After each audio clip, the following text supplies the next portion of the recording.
তুমি একটা হোটেলে আসছো, তুমি বলতেছো তুমি এটা চিনোই নেই, এটা কি হয়? তো এর জন্যই তোমার সাথে রাব বিহেভটা করা, ঠিক আছে? নাহলে তোমার সাথে আমি রাব বিহেভ করতাম না। রিপা আক্তার বয়স কত? আর বয়স সঠিক আমি জানি না। আচ্ছা, আপনি সঠিক জানেন না, যারা ওকে দেখবেন তারা বুঝতে পারবেন যে ওর বয়স কত। আমি না ধারণা করছি অ্যাকচুয়ালি আমার জন্ম হয়েছে 1998 সালে। সেই হিসেব হিসাব করলে যেটা আসে আর কি। হ্যাঁ, আচ্ছা, তো তার মানে 22 তারিখ। ওকে, তাহলে 1998 সাল হলে 2019, 21 বছর বয়স। 21 বছর বয়সের রিপা আজকে জীবন গল্পের মঞ্চে আছে এবং একটা অদ্ভুত রকমের জীবন গল্প নিয়ে আছে, যেটা আমার কাছেও খানিকটা মানে অবিশ্বাস্যই মনে হয়েছে। বাট আমি পুরো স্টোরিটাই আপনাদের কাছে রিভিল করতে চাই। তো রিপা জন্ম জেলা কোথায়? মানিকগঞ্জ। মানিকগঞ্জে। ঢাকার মানিকগঞ্জ? হ্যাঁ, সাভার মানিকগঞ্জ। সাভার মানিকগঞ্জ। ওকে, এখন থাকছেন ঢাকাতে? হ্যাঁ, মিরপুরে। মিরপুরে থাকছেন, ঠিক আছে। শুরু করেন আপনি প্লিজ। আসলে আমি একটা কথা বলতে চাই, আমি কাউকে কিছু বিশ্বাস করানোর জন্য এখানে আসি নাই। জাস্ট আমি আমার কথাগুলো কাউরে শেয়ার করতে পারতেছিলাম না, এর জন্যই আমার এখানে আসা। আর আপনাকে আমি শুনি তো, আপনার কাছে আসলে আমার সব কথাগুলো বলা। আর দর্শকরা যদি কথাগুলো শুই না আমার একটু প্রশ্নের উত্তর দিতে পারে, তাহলে আর আমার কিছু বলার থাকবে না। মানে আপনি অনেকগুলো প্রশ্ন আজকে নিয়ে এসছেন, কিন্তু আপনার প্রশ্ন করার মতো কোনো মানুষ নেই, যে কারণে আজকে জীবন গল্পে এসছেন। চলুন শুনি, ডিফারেন্ট একটা স্টোরি হবে প্রিয় শ্রোতা, শুধুতেই বলে রাখছি, অ্যান্ড কোয়াইট আনথিঙ্কেবল। ওকে চলুন। আমার মনে আছে যেখান থেকে সেখান থেকে বলি। আমার ভাইয়ের সাথে ফার্স্ট মানে আমার যতটুকু মনে আছে, একটা ঈদ থেকে আমার মনে আছে, ঈদের দিন আমার কাছে 50 টাকার একটা নোট ছিল। তো আমার ভাইয়ের কাছে ভাইয়া 2 টাকা দিয়ে আমাকে বলতেছে এই টাকাটা অনেক বেশি টাকা, 50 টাকাটা আমাকে দিয়ে দাও। পরে আমি দিয়ে দিলাম। তো ভাইয়া ওই টাকাটা নিয়ে ঠিকই খরচ করে ফেলছে, আমি 2 টাকা নিয়েই ছিলাম। তো ও সবসময় আমাকে ঠকাইতো, অনেক বড় ছিল বাট আমাকে বোকা বানাইতো। তো ভাইয়া পড়াশোনা করতো, মেয়ে মানুষের মতো বাসায় সব কাজকর্ম আমার ভাইয়া করতো। আচ্ছা। আর আমি তো ছোট ছিলাম, যার কারণে আমি কোনো কাজ টাজ করতে পারতাম না। তো একদিন হয় কি যে আমার মামির যে মেয়েরা আছে ওদের সবার বার্থডে পালন করা হয়। তো আমি অনেক কান্না করতাম যে আমার কেন হয় না।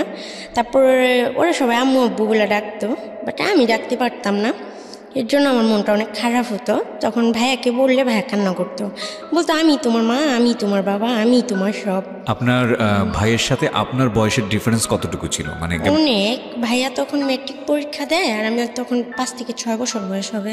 ওকে, এইরকম বয়সের গ্যাপ। হ্যাঁ, ভাইয়াকে কিছু বললে যখন কান্না করতো, তো আমি ছোটোবেলা থেকে একটু অন্য মাইন্ডের মেয়ে ছিলাম, একটু অন্যরকম টাইপের ছিলাম। কারো কিছু দেখলে চাওয়া, কারো কিছু দেখলে হ্যাঁ মন চাইতো অনেক কিছু, কিন্তু আমি কাউকে বলতে পারতাম না, আর বললেও হয়তো পেতাম না। আমার ভাইয়াকে আমি একদিন শুধু বলছি যে ভাইয়া ওদের বার্থডে পালন করা হয়, আমার কেন হয় না, আমার কি জন্মদিন হয়নি? তো আমার ভাইয়া কী করলো, ওর কাছে টাকা ছিল না, লুকায়া মানে অনেকগুলো বাচ্চা পোলাপেন নিয়ে মাঠে গেছে। মাঠে যায় একটা পাখি ধরছে, ধরা ভাইয়া জবা করছে। মানে এই দিনটা আমার জীবনে অনেক স্মরণীয়। ওই পাখিটা জবা করা 5 টাকাতে একটা কেক আনছে। তো মাঠের ভিতরে আমার বার্থডে পালন করছে, যার কারণে আমি জানি যে আগস্টের 22 তারিখ আমার বার্থডে। এরকম করে প্রতি বছরই মানে 2 বছর পর্যন্ত আমার জ্ঞান হওয়ার পরে আমার ভাই আমার সাথে ছিল। তারপর একদিন ভুল করে আমি মামির মানে ডাইনিং টেবিলে চেয়ারে বসি, তো আমার মামি আমাকে অনেক মারে যে ওখানে কেন বসলাম। তারপর আমার ভাইয়াও আমাকে ওখানে মারে। পরবর্তীতে ভাইয়া করে কি ছাগল নিয়ে মাঠে যায়, তখন ভাই মাঠে যায় আমাকে জড়াই ধরে অনেক কান্না করে যে আপু তোর অনেক লাগছে না, তুই রাগ করিস না, তুই বড় হ, আমি তোকে অনেক সুন্দর একটা বাড়ি করে দেবো, সেখানে অনেক চেয়ার টেবিল থাকবে, সেখানে তোকে কেউ মারবে না। আমি আর কিছু বলতাম না, আমি বুঝতাম যে কেমন যেন খারাপ লাগতো, বাট আমার কষ্ট জিনিসটা বুঝতাম না, আমার কান্নাও পাইতো না। এরকম করে ভাইয়া কোনো অন্যায় করলেই খুব মারতো আমার নানা নানি, আর মামিরা খুব বাজে বাজে কথা বলতো। দেখা যেত আমি গোসল করতে গেলে শ্যাম্পু নিয়ে নিতাম, তখন মামি অনেক বড় বড় কথা বলতো যে তোর বাবারই তো ঠিক নেই, তার মেয়ের আবার শ্যাম্পু লাগে নাকি, তো অনেক ধরনের কথা বলতো। তো এরকম করতে করতে একদিন শুক্রবারে আমার ভাইয়ের রেজাল্ট বের হয়েছে। ভাইয়া টিউশনি করতো মাঝে মাঝে, তো প্রতি সপ্তাহে অনেক বাচ্চাদের পড়াইতো। তো ওখান থেকেও দেখা যাচ্ছে আমার নানিকেই টাকা দিয়ে দিত, তারপর আমার জন্য হয়তো 2-10 টাকা হয়তো খরচ করতো এরকম। তো প্রতি বছর ঈদে মামারা জাকাত দান করতো, কুরবানি দিত, বাট আমাদের কারোর সামনে ফেস করতো না। তারা যখন ঘুরতে যাইতো আমাদের 2 ভাই বোনকে বাড়িতে রেখে বাইরে থেকে তালা মারে রেখে চলে যেত। সবাই মার্কেট করতো, অনেক দামি দামি পোশাক কিনতো, তো আমারও খুব ইচ্ছা করতো সেগুলো পরার জন্য। দেখা যেত মামিদের জুতোগুলো মোছার জন্য আমাকে দিত, তখন আমি কী করতাম, ছোট ছিলাম তো, পায়ে ঢুকায়া জুতোগুলো বসে থাকতাম যে আমি কবে পরতে পারবো। তো আমার ভাইয়া মাঝে মাঝে এগুলো দেখতো, আর মামিরা কেউ দেখলে তো মারত। তো আমি কম বেশি একটু দুষ্টু ছিলাম, তো মারটার খাইতাম, তার জন্য ভাইয়াও খুব রাগ করতো। ভাইয়া রাতে অনেক কষ্ট করে পড়াশোনা করতো, তো ভাইয়ার অত বড় মানে বইগুলা আমাকে দিয়ে লেখাইতো, তো না লিখলে কী করতো, মারতো। আমি বুঝতাম না, তবে আমি অনেক সুন্দর লিখতে পারি। আমার হাতের লেখা দেখলে হয়তো কেউ বিশ্বাসই করবে না যে আমি কখনো স্কুলেই যাইনি। তো আমার যখন স্কুলে যাওয়ার বয়স, তখন আমি স্কুলে যেতে পারি না, সব বাচ্চারা স্কুলে যাইতো। তো ভাইয়া বলতো যে আমি তোকে অনেক পড়াশোনা করাবো। তো ভাইয়া যখন রেজাল্ট বের হয়, হঠাৎই একদিন মানে নানি ওকে মারে পেয়ারার জন্য। তো মারার পরে সারা রাত ভাইয়ার কথা বলেনি, শুয়েছিল। তারপরের দিন সকাল 12টার দিকে আমার ভাইয়া দেখি যে ফাঁসি দিছে ঘরের ভিতরে, নানির একটা কাপড় দিয়া। তো ফাঁসি দিছে, দরজাটা বাইরে থেকে লাগানো ছিল। তো আমি খেলতেছিলাম বাচ্চাদের সাথে, তো আমাকে সবাই বলতেছে তোমার ভাইয়া মারা গেছে। তো আমি তো আর বুঝি না যে মারা গেছে এটা কি জিনিস, যে আমার ভাইয়া আর কখনো ফিরে আসবে না, আমাকে বকবেও না। আমার ভাইয়ার লাশটা নিচে নামানো হইলো। সেদিন ফার্স্ট আমি আমার বড় আন্টি দেখলাম। তো ওনার চেহারা, এখন আমি বড় হয়েছি, আমার সেম চেহারাই, বাট উনি একটু ফর্সা ছিল আর অনেক সুন্দরী ছিল। তো উনি অনেক কান্না করতেছিল। তারপর জানি না যে আমার ভাই আসলে কীভাবে মারা গেছে, তবে আমার ভাইয়া মানে মরে যাওয়া, আত্মহত্যা করার মতো ছেলে ছিলই না, কেননা ভাইয়া তো জানতো যে ভাইয়া ছাড়া আমার আর কেউ নাই। তারপর ভাইয়া মানে পুলিশ আসলো, অনেক লোকজন হলো, আমাকে অনেক জিজ্ঞাসাবাদ করলো, বাট আমাকে কোনো কথা বলতে দিল না, আর আমি তো কিছু বুঝি না। তো ভাইয়াকে মাটি দিয়ে দিল পোস্টমর্টমের পরে। তো সবাই আমাকে নিয়ে আলোচনা করতে শুরু করলো যে ও তো কাজও করতে পারবে না, আর ও বড় হলে ওকে বিয়ে দেবে কে, আর এমনি তো কালো ভূতের মতো হয়েছে, আর ওর মুখ দেখাও তো পাপ, এরকম ধরনের কথা বলতো। তো আমি নানিকে জিজ্ঞেস করতেছি যে আমি তোমাকে নানি বলি কেন, আমার মা নাই কেন? পরে বলতেছে তোমার বাবা খুব খারাপ ছিল, তোমার মাকে খুব টর্চার করতো। তারপর কাজের মহিলাকে যখন তোমার জন্মের 2.5 মাস বয়স, তখন তোমার বাবা ওই মহিলাকে বিয়ে করে, তার কারণে তোমার মা সুইসাইড করেছে, তোমার মা নাই। তখন আমার আন্টি বলতেছে তুই যাবি তোর বাবার কাছে? তখন মামিরা অনেক রাত বিহেভ করে। তো আমি বলছি হ্যাঁ যাব। পরে কয়েক মাস রাখার পরে হঠাৎ করে আমাকে ঢাকা মিরপুর নিয়ে আসে একটা লোকের হাতে আমাকে উঠে দেয়, বলে এটা তোমার বাবা। তো আমার বিশ্বাসই হচ্ছিল না যে লোকটা আমার বাবা। তো উনি আমাকে একটা নতুন জামা কিনে দেয়, ওই দিনকে আমার লাইফে ফার্স্ট আমাকে একটা নতুন জামা কিনে দেয়, আমাকে বেডে বসতে দেয়, তারপর আমাকে মাংস দিয়ে ভাত খেতে দেয়। তো উনি জুয়া খেলতো। তো ওনার যে ওয়াইফ মানে যে কাজের মহিলা ছিল, ওনার 2টা ছেলে বাচ্চা হয়েছে। তো উনি আমাকে বাসায় রেখে যখন বাইরে গেছে, ওনার ওয়াইফ ওনাকে মা বলতে পারবো না, আমি জানিও না যে উনি আমার মা কি না। বাচ্চারা ভিক্ষা করতেছে, ওই বাচ্চাদের সাথে আমাকেও পাঠাই দিছে, বলছে যা ওদের সাথে যা ভিক্ষা করবি যা। তখন আসলে আমি বুঝিও না যে এইগুলো কি, আর আমি বাচ্চাদের সাথে হাঁটতেছি, বাট আমি কিছু বলতেছি না। তখন যিনি ওই লোকটা যে বাবা বলছিল আমার, উনি আমাকে রাস্তায় যখন দেখে, উনি আমাকে অনেক মারতে বাসায় আনে যে তুমি এটা কেন করলা। তখন আমি তো কিছু বলতে পারতেছি না, আমি শুধু এটা বলছি উনি আমাকে পাঠাইছে। এ কথা বলার পর উনি আমাকে আরও মারে। তারপরে উনি একদিন হঠাৎ করে এসে আমাকে জামা টামা পরে বলতেছে চলো তোমাকে তোমার ফুপির বাসায় রেখে আসবো। উনি খুবই রেগেছিলেন। তখন মহিলাটা থাকতো 1 নম্বর বুদারা ঘাটে 7তলা একটা ফ্ল্যাটে থাকতো, মহিলার সাথে আরও কয়েকটা বাচ্চা ছিল। তো উনি খুব সুন্দরী ছিল আর অনেক বড় লোকের ছিল। তো উনি আমাকে অনেক আদর টাদর করলো। বাবাকে বাবা বলে ডাকিনি, কিন্তু ওনাকে আমি ঠিকই আদর করছি, মানে আমাকে অনেক আদর করছি। আমি জ্বরে ধরছি আর বলছি আমাকে এত কষ্ট দিলা কেন, এতদিন কেন আমাকে আনো নাই তোমাদের কাছে। পরে ফুপি বলতেছে সমস্যা নেই মা, তোমার আর কষ্ট হবে না, তুমি কি চাও বলো, আমি তোমাকে তাই দেবো। তখন আমি বললাম ফুপু আমার খুব পড়াশোনা করতে ইচ্ছা করে, বাচ্চাদের মতো স্কুলে যেতে ইচ্ছা করে। বললো আচ্ছা ঠিক আছে তোমাকে স্কুলে ভর্তি করে দেবো। তারপর আমি জানতাম না যে হয়তো ক্ষণিকের জন্য আমি এখানে আসি। পরে উনি আমাকে বললো যে আমি দেশে যাব তোমার ফুপুর বাসায়, তুমি যাবা আমাদের সাথে, তোমার বাবা অনেকদিন পরে আসবে, আর এমনিতে তো তোমার সৎ মা, তোমাকে কে দেখবে। পরে বললাম ঠিক আছে তুমি যেখানে নিয়ে যাবো আমি যাব।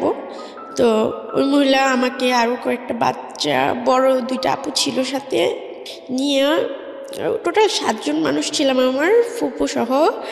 তো আমাকে কলকাতা বর্ডারের ওখানে নিয়ে যায়। ওটা হলো বনগাঁ বর্ডার।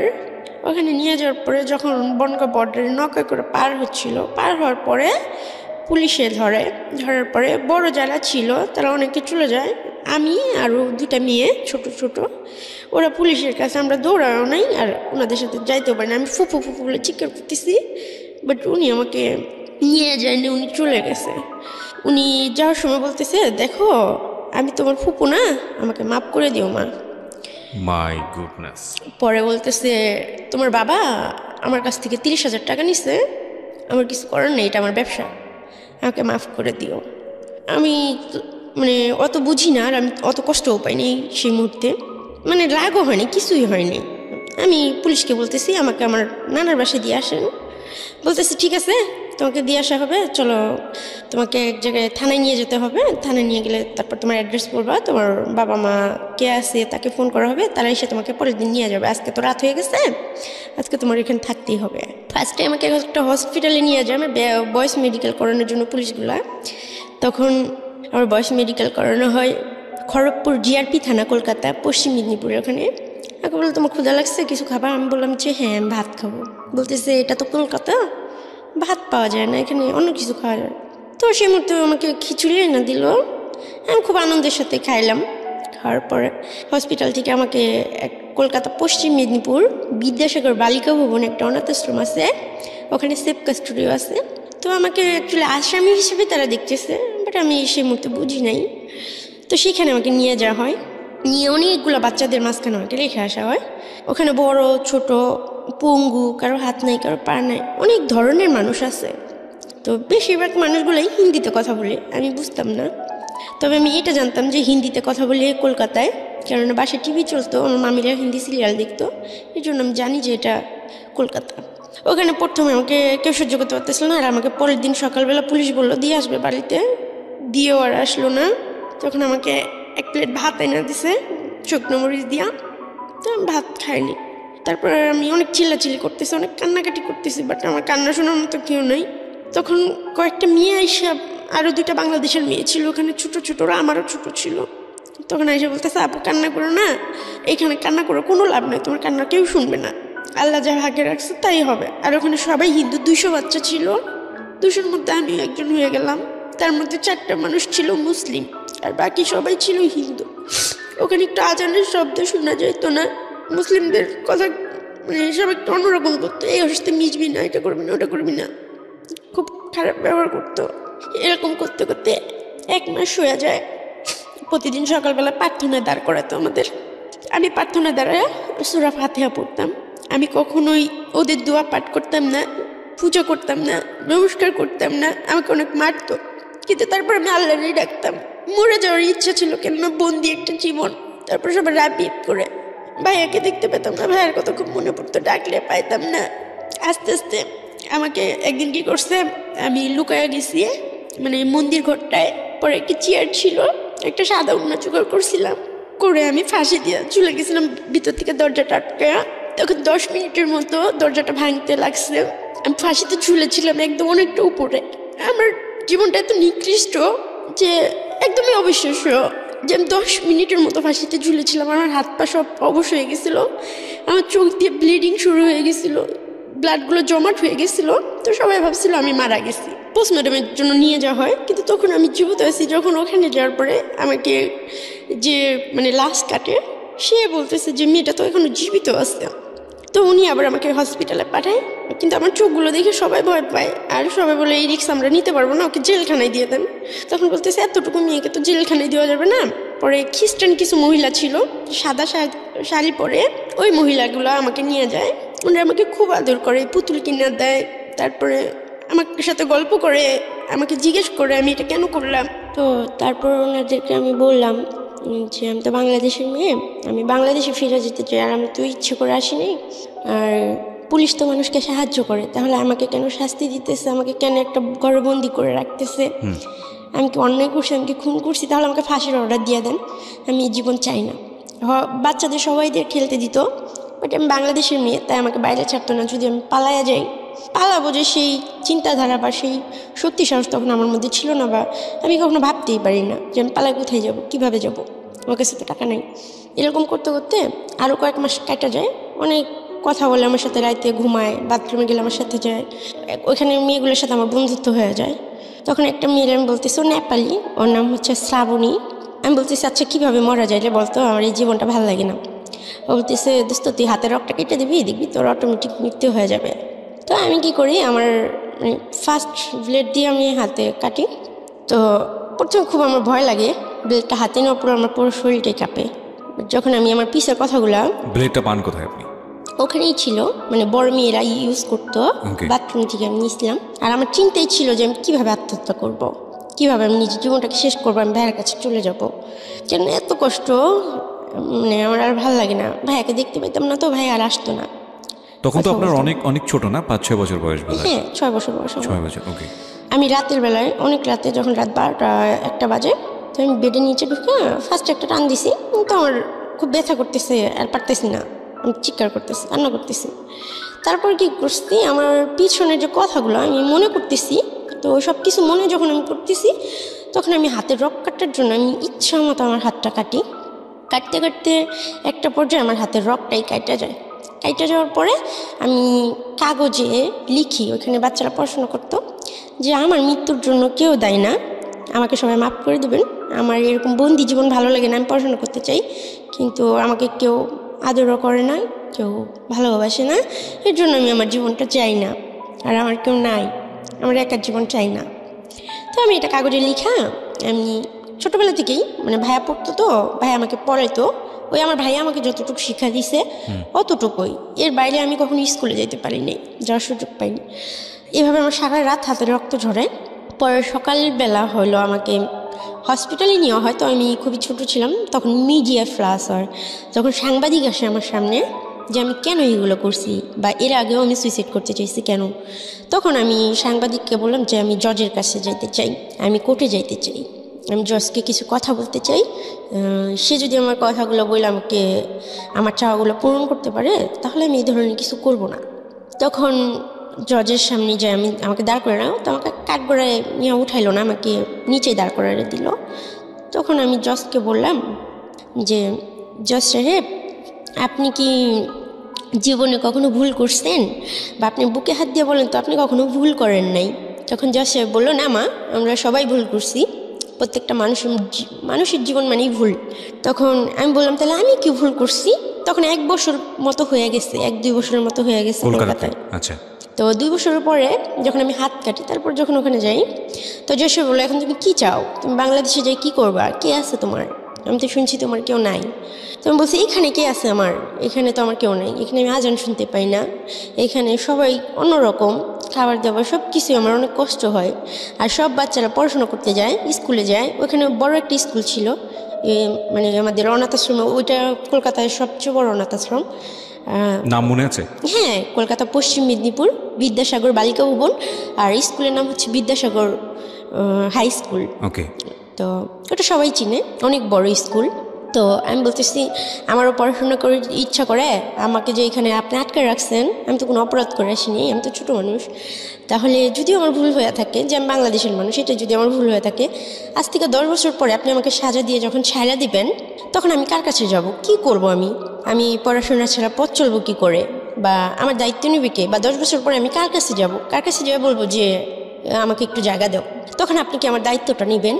তো জজ সাহেব বললো, দেখো তুমি এখানে থাকতে থাকতে হাতের কাজটা শিখো, তুমি যদি স্কুলে পড়তে চাও আমি তোমাকে স্কুলে পড়াবো, তোমাকে বিয়ে দিয়ে দেবো, তুমি হিন্দু ধর্ম গ্রহণ করে নাও, তোমাকে ভালো একটা ছেলে দেখে আমরা বিয়ে দিয়ে দিব, বাংলাদেশে তোমার ফিরে যাওয়ার দরকার নাই, আর তোমাকে যেভাবে ধরা হয়েছে বাংলাদেশে যাই তুমি কী করবো, আবার সেই কষ্ট পাবো, আবার কেউ বিক্রি করে দেবো। তো আমি বলছি সেটা যাই হোক, আমি দেশে যাই মাটি কেটে খাবো, বাসায় কাজ করে খাবো, কিন্তু আমি আমার দেশে ফিরে যেতে চাই। আসলে আমার মনে রাগ ছিল, যে লোকটা আমাকে ওইখানে পাঠাইছে ওই লোকটাকে খুন করার জন্য আমার বাংলাদেশে ফেরার নেশা ছিল, যে আমি এখানে আসবো একদিনের জন্য হলেও, এসে ওনাকে খুন করবো, তারপর পুলিশ আমাকে যা শাস্তি দেবে আমি মাথা পেতে নেবো। এবং সে লোকটা হচ্ছে আপনার বাবা? হ্যাঁ, আমি আসলে জানি না উনি আমার বাবা কিনা, যেটা সত্যি কথা। জজ বললো ঠিক আছে আজকে থেকে তোমাকে পড়তে দেওয়া হবে। তো আমি খুব খুশি হইলাম, আমাকে স্কুলে নিয়ে যাওয়া হলো, তবে পুলিশ গার্ড দিয়ে, 2টা পুলিশ আমার সাথে থাকতো সবসময়, কারণ আপনি যে কোনো মুহূর্তে সুইসাইড করতে পারেন বা পালিয়ে যেতে পারেন। হ্যাঁ হ্যাঁ, আমি বাংলাদেশের মেয়ে, এই জন্য। তখন বাচ্চাদের প্রতিদিন মাঠে ছাড়া হইতো, প্রায় 200 বাচ্চা। তো আমি যেদিন স্কুলে গেছি সেদিন থেকে বাচ্চাদের মানে খেলতে যাওয়া বন্ধ, যে তোমরা খেলতে যাও, রিপাও খেলতে যাবে। তো এখন আমি একটা মানুষ, মানে সে জায়গায় 200 মানুষ। তো আমি ওদের দিকে তাকায় দেখি সব বাচ্চার মন খারাপ। বাসায় মানে যখন আমরা হোমে ফিরি, মানে রুমে, তখন সবাই বই ছিটাছিটি করতেছে, তো ফালাই দিতেছে, এ বলতেছে স্কুলে যাবো না, চল এই করবো না সেই করবো না, কোত্থেকে উঠে এসে জুড়ে বসছে। তো অনেকে অনেক ধরনের কমেন্ট করতেছে। তারপরের দিনও আমি স্কুলে গেছি। এইভাবে টানা 3 দিন আমি স্কুলে যাই। তো লাঞ্চ টাইমে আমাকে যেভাবে গার্ড দিয়ে রাখা হয়, এখন আমার জন্য ওরা একটা বন্দি জীবনে পড়ে গেছে। ওরা খেলতে পারে না আগের মতো, ছুটাছুটি করতে পারে না। তো আমি এতটা স্বার্থপর হইতে পারি নাই যে 200 বাচ্চার মুখের হাসি কেড়ে নেব আমি একা। আমার খুব পড়াশোনা করার ইচ্ছে ছিল। ওই বাচ্চাগুলোর মুখের দিকে তাকে তখন আমি দেখলাম যে আমরা একার জন্য ওদেরকেও অনেক কষ্ট পাইতে হইতেছে। তো আমি বললাম, আমি আবার জজের কাছে গেলাম 7 দিন পরে। বললাম, স্যার আপনি আমার আশা পূরণ করছেন, ঠিক আছে আমি স্কুলে যাই পড়বো না, তবে আমি এখানে থাইকা পড়বো, বাসায় আমি পড়বো। আমি যাই শুধু যেদিন পরীক্ষা থাকবে সেদিন আমি পরীক্ষা দিব। আর বললো, কেন, তোমার সমস্যা কোথায়? আমি বলছি, না আমাকে চোরের মতো ওখানে নিয়ে যাওয়া হয়, চোরের মতো নিয়ে আসা হয়, সাথে আরও বাচ্চাদেরও কষ্ট দেওয়া হয়। ওরা যখন লাঞ্চ করতে বেরোতো আগে, তো আধা ঘন্টা খেলতো, আধা ঘন্টা ওরা খাওয়া দাওয়া করতো, অনেক মজা করতো, আমি জানলা দিয়ে এগুলো দেখতাম। বাট আমি যেদিন থেকে গেছি সেদিন থেকে সব বাচ্চাদের খেলাধুলো সব বন্ধ করে দিছে। পরে আমি ভাবলাম যে 10 জন মানুষের মুখের হাসির দিকে আমার একার কষ্ট অনেক ভালো। তো আমি সবসময় অন্যের দিকে তাকানোর চেষ্টা করছি যে আমার জন্য কেউ কষ্ট পায় কি না। তো তারপর যেদিন থেকে আমি স্কুল যাওয়া বন্ধ করছি, আবার ওদের খেলতে ছাড়ছে। তো তখন আমার খুব খুশি লাগছে যে যাই হোক, এতগুলো বাচ্চা, ওদেরও তো বাবা মা নাই, অনেকের হাত নাই, অনেকের পা নাই, ওরা হাসতে পারতেছে। ওদের হাসি দেখে নিজের কষ্টটা ভুলে যেতাম আমি, যে আল্লাহ আমাকে অনেক সুস্থ রাখছে, হয়তো এটা আমার কোনো পাপের ফল। তারপর আমি ওখানে সেলাই হাতের কাজ শিখলাম। আস্তে আস্তে পড়ার দিকে আমার মনটা উঠে যায়। আমি অনেক সুন্দর হাতে সেলাই কাজ জানি, অনেক ডিজাইন করতে পারি। তখন আমাকে সবাই অনেক আদর করে, আস্তে আস্তে সবাই অনেক আপন করে নেয় আমাকে। পরে ওখানে 200 বাচ্চার মধ্যে মানে আমি যেটা বলতাম সেটাই হইতো। ওখানে যে অ্যাসিস্ট্যান্ট সুপারভাইজার ছিল ম্যাম, কাকুলি দিদি ভাই, উনি আমাকে খুবই ভালোবাসত, ওনাকে আমি খুব মিস করি। কিন্তু অনেক দূরত্বের ফলে ওনার সাথে হয়তো কোনোদিন দেখা হবে না। দিদিভাই সত্যি আমি তোমাকে খুব মিস করি, তোর মধ্যে তো ভালো আমাকে কেউ বাসে না। তো ওখানে 8টা ম্যাম ছিল, ম্যামরা সবাই আমাকে অনেক আদর করতো আর বলতো, রিপা পড়ো পড়ো, অন্যের জন্য কেন নিজের জীবন করবা। তখন ওনারা বারবার আমাকে বললো যে রিপা তুমি হিন্দু হয়ে যাও, কেন বুঝতেছো না, জীবনটা এত সহজ না, হিন্দু ধর্ম গ্রহণ করো, দেখবে তোমার ভালো একটা পরিবারের সাথে বিয়ে হবে, তুমি বাবা পাবা, মা পাবা, আত্মীয় পাবা, স্বজন পাবা। তখন আমি বলতেছি, দেখেন এটা কোনো দিনই সম্ভব না।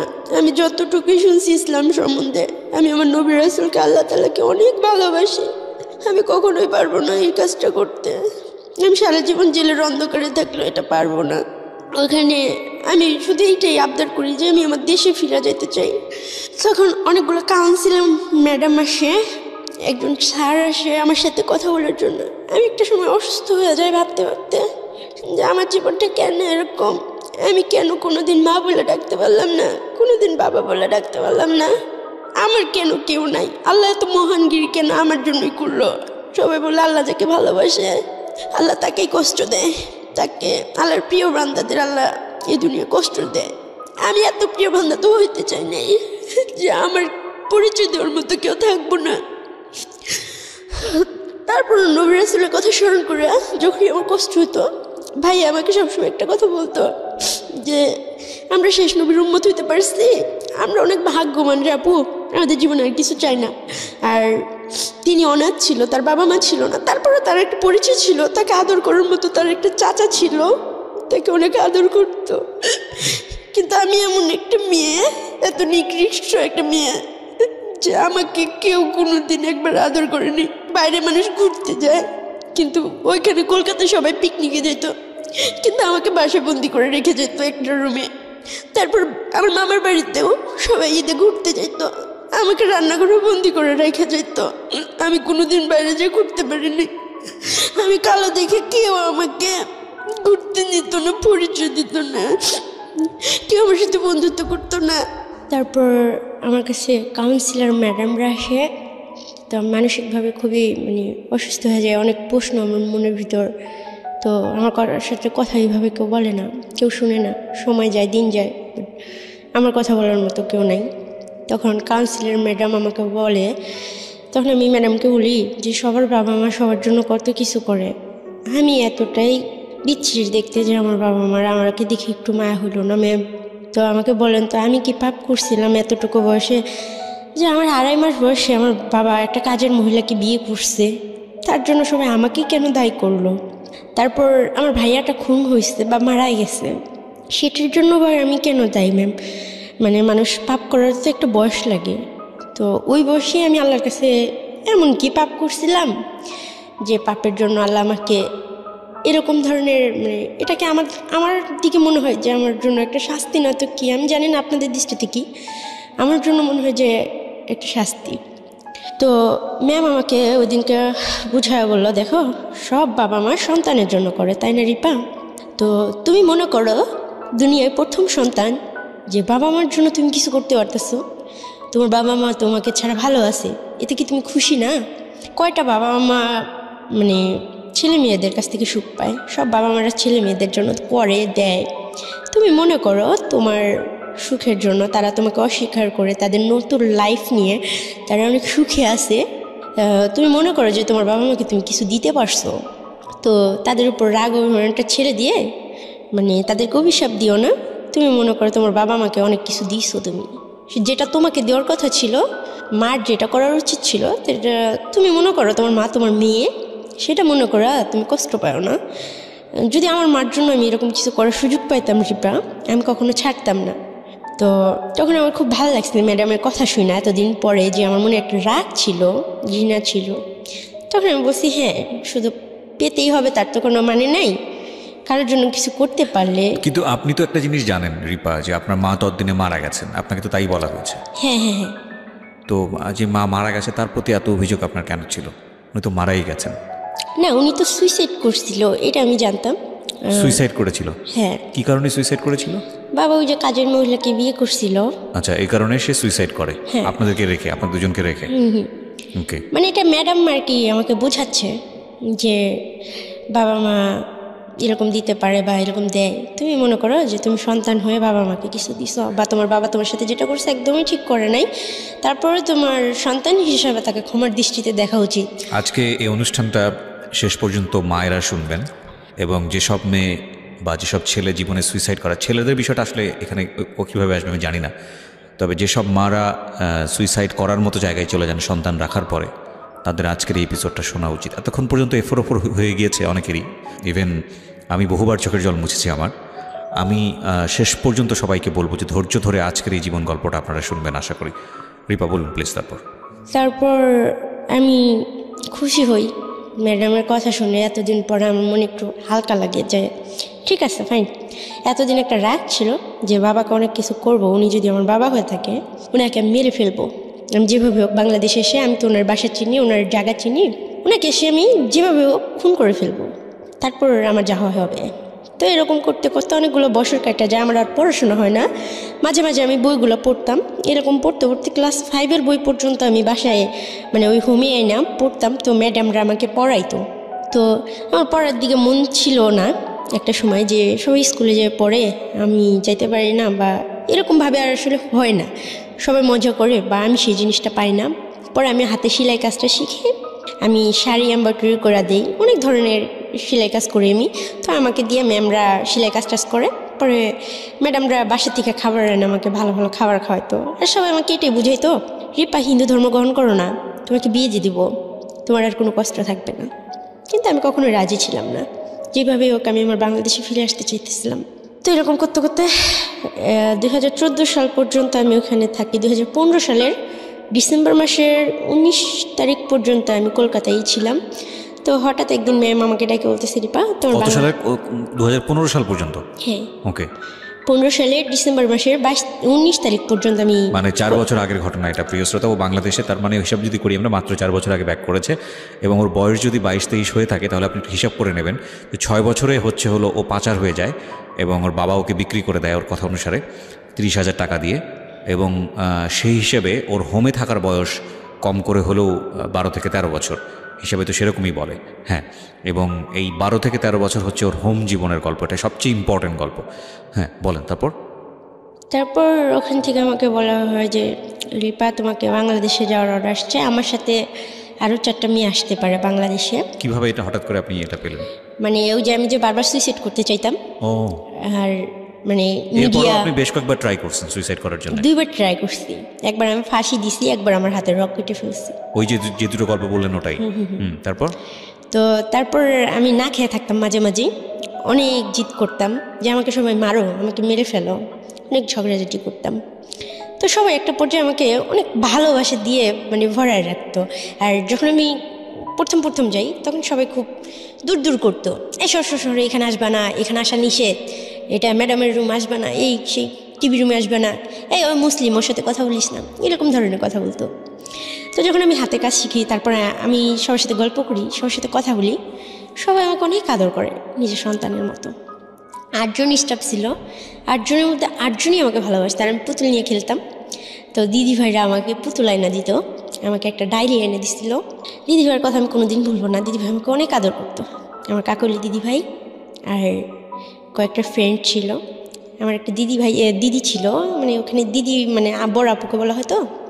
তো সবাই অনেক আদর করতো। পরে আমি বারবার জজের কাছে যাওয়ার চেষ্টা করি, ওখানে মাঝে মাঝে সাংবাদিক আসতো বাচ্চাদের জিজ্ঞাসাবাদ করার জন্য, তাদের খাওয়া দাওয়া কেমন হচ্ছে, তাদের রান্না কেমন হয়, এই সেই অনেক কিছু বলতো। তো আমাদের হোমের রান্না অনেক বাজে হইতো, তো কেউ কিছু বলার সাহস পেত না, কেননা মারবে, হয়তো হোম থেকে বের করে দিবে। কিন্তু আমার তো মৃত্যুর ভয় ছিল না, যার কারণে আমি সবার উপরে যেয়ে সবসময় তর্ক করতাম। একদিনকে সাংবাদিকদের আমি বলতেছি যে আপনারা আমাদের সাথে বসে এক বেলা যদি ভাত খান তাহলে আমাদের আর কিছু বলার থাকবে না। তখন বললো, কেন এই কথা কেন বললা? আমি কই, হ্যাঁ এখানে খুবই ভালো খাবার দেওয়া হয় তো সেই জন্য। তখন ওনারা রাজি হলো। তো খাবারগুলো যখন আমি বলছি হঠাৎ করেই মানে এটা হবে, আপনারা বলে কই আসবেন ভালো করে রান্না হবে বা খারাপ করে রান্না হবে আপনাদের জন্য, এটা তো হবে না, আমাদের সাথে বসে খেতে হবে। তো আমার কথাটা ওখানে স্মরণীয় হয়ে গেছে, পুরো কলকাতার মানুষই বোধহয় আমার নামটা চেনা হয়ে গেছে যে রিপা নামের কোনো একটা মেয়ে এই অনাথ আশ্রমে ছিল। ওই মিডিয়ার লোকজন আসে আমাদের খাবারগুলো দেখে, তারা কেউ খাইতে পারে না। তারপরে ওখানে ক্যামেরা লাগানোর ব্যবস্থা হয় ভিতরে হল রুমে, ডাইনিং রুমে। তারপর রান্নার জন্য ওখানে বাচ্চারা রান্না করতাম আমরা সবাই মিলে, 200 মেয়ের রান্না, 7 জন করে রান্না করতাম, ফ্লোর মুছতাম, তারপরে অনেক কিছু করতাম। তো তারপর বা হয়তো অনেক কিছু মেপে টেপে দেওয়া হতো বা খাবার টাবার অনেক বাজে হতো। পরে ওই ক্যামেরা লাগানোর ব্যবস্থা হলো, রান্নার জন্য কুক দেওয়া হলো। সেটা কিন্তু আমি বলবো না আমার জন্য, বাট আমি চেষ্টা করছি, কেননা আমার মায়ের খাওয়ারও ভয় ছিল না, মৃত্যুরও ভয় ছিল না, বা আমাকে বের করে দিবে, আমি তো চাই আমাকে বের করে দিবে, যার কারণে এই কথাগুলো বলার সাহস আমি পাইতাম। তারপর আস্তে আস্তে আমাদের ওখানে সব কিছু ভালো পরিবেশ হয়ে যায়, আর আমার সাথেও সবার সাথে ভালো একটা বন্ডিং হয়ে যায়। আর বাচ্চারাও আস্তে আস্তে আমাকে অনেক ভালোবাসতে শুরু করে। একটা সময় ওরা আমাকে ভালোবাসতো না, তো মিশতো না কেউ আমার সাথে। তারপরে বাইরে খেলতে যাওয়ার বিষয়টা, বাইরে ঘুরতে যাওয়ার বিষয়টা, সব কিছু আমি মিডিয়ার সামনে সবসময় ফেস করতাম, যেটা ইচ্ছা করতো। টিভি দেখতে দিতেও 1 ঘন্টা প্রতি সপ্তাহে একদিন। তখন আমি যখন লোকজন আসতো বাইরে থেকে, তো আমি সবসময় আগে আগে কথা বলতাম যে এরকম জেলখানার মতো জীবন আমাদের কেন দেওয়া হয়েছে, আমরা কি আসামি, আমরা কি খুন করে আসছি, সে বলতাম। তো বলতো যে কি কি সমস্যা, আমাকে বারবার মানে কয়েকবার না হলেও 8-10 বার কোর্টে নিয়ে যাওয়া হয়েছে আমার ইচ্ছাগুলো শোনার জন্য, বা আমি সুইসাইড করতে চাই। ওখানে বাচ্চাদের অনেক মূল্যায়ন করা হয়, একটা বাচ্চা যদি মারা যায় তাহলে কর্তৃপক্ষ দায়ী। তারপরে আর ওই হোমটা সত্যি যারা জানেন, যারা শুনছেন, তারা বুঝতে পারবেন যে ওই হোমটা আসলে কীরকম। বিদ্যাসাগরের নাম করাই আমাদেরকে টিভি দেখে প্রতিদিনই দেখতে দেওয়া হলো, খাবার দাবার ভালো ব্যবস্থা হলো।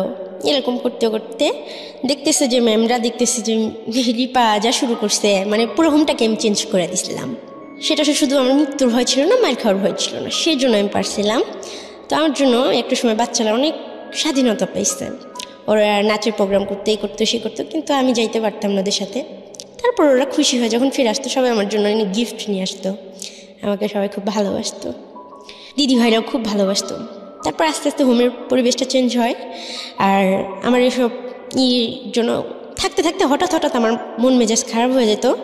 যতই ভালো থাকি না কেন, যতই টিভি দেখি না কেন, যাই করি না কেন, আমার বাংলাদেশে আসার জন্য খুব মন খারাপ হতো, মন চাইতো যে আমি মরে যাই। আমি আবারও ট্রাই করছি, যে আমি খাওয়া দাওয়া ছেড়ে দিচ্ছি, যে আমি যেভাবে হোক আমি বাংলাদেশে যাব, আর 2014 সালে যদি আমি বাংলাদেশে না যেতে পারি আমি যেভাবেই হোক মারা যাব। ছাদে ওঠার মতো কোনো চান্স ছিল না, ওটা ছিল 3 তলা, যে আমি ছাদে থেকে লাভ দেবো, আমার এরকম চিন্তা ছিল। বা কীভাবে মরা যায়, আমি কীভাবে মরবো, তো অনেক নিজে অনেক কষ্ট দিতাম। তো এরকম করতে করতে নতুন ম্যাম আসলো, সে বললো যে না, ওকে 18 হয়ে গেছে, 18 হলে ওকে জেলে পাঠিয়ে দেওয়া হবে, ও অনেক মানসিকভাবে মানে সুস্থ না। তখন আমি বললাম ঠিক আছে, আমাকে জেলে দিয়ে দেন, এমনভাবে একটা মামলা দিয়ে দেন যাতে আমাকে ফাঁসির অর্ডার দিয়ে দেয়, কারণ আমি চাই না এই পৃথিবীতে আর থাকতে, এত সুন্দর আল্লাহর দুনিয়া আমি থাকতে আর চাই না।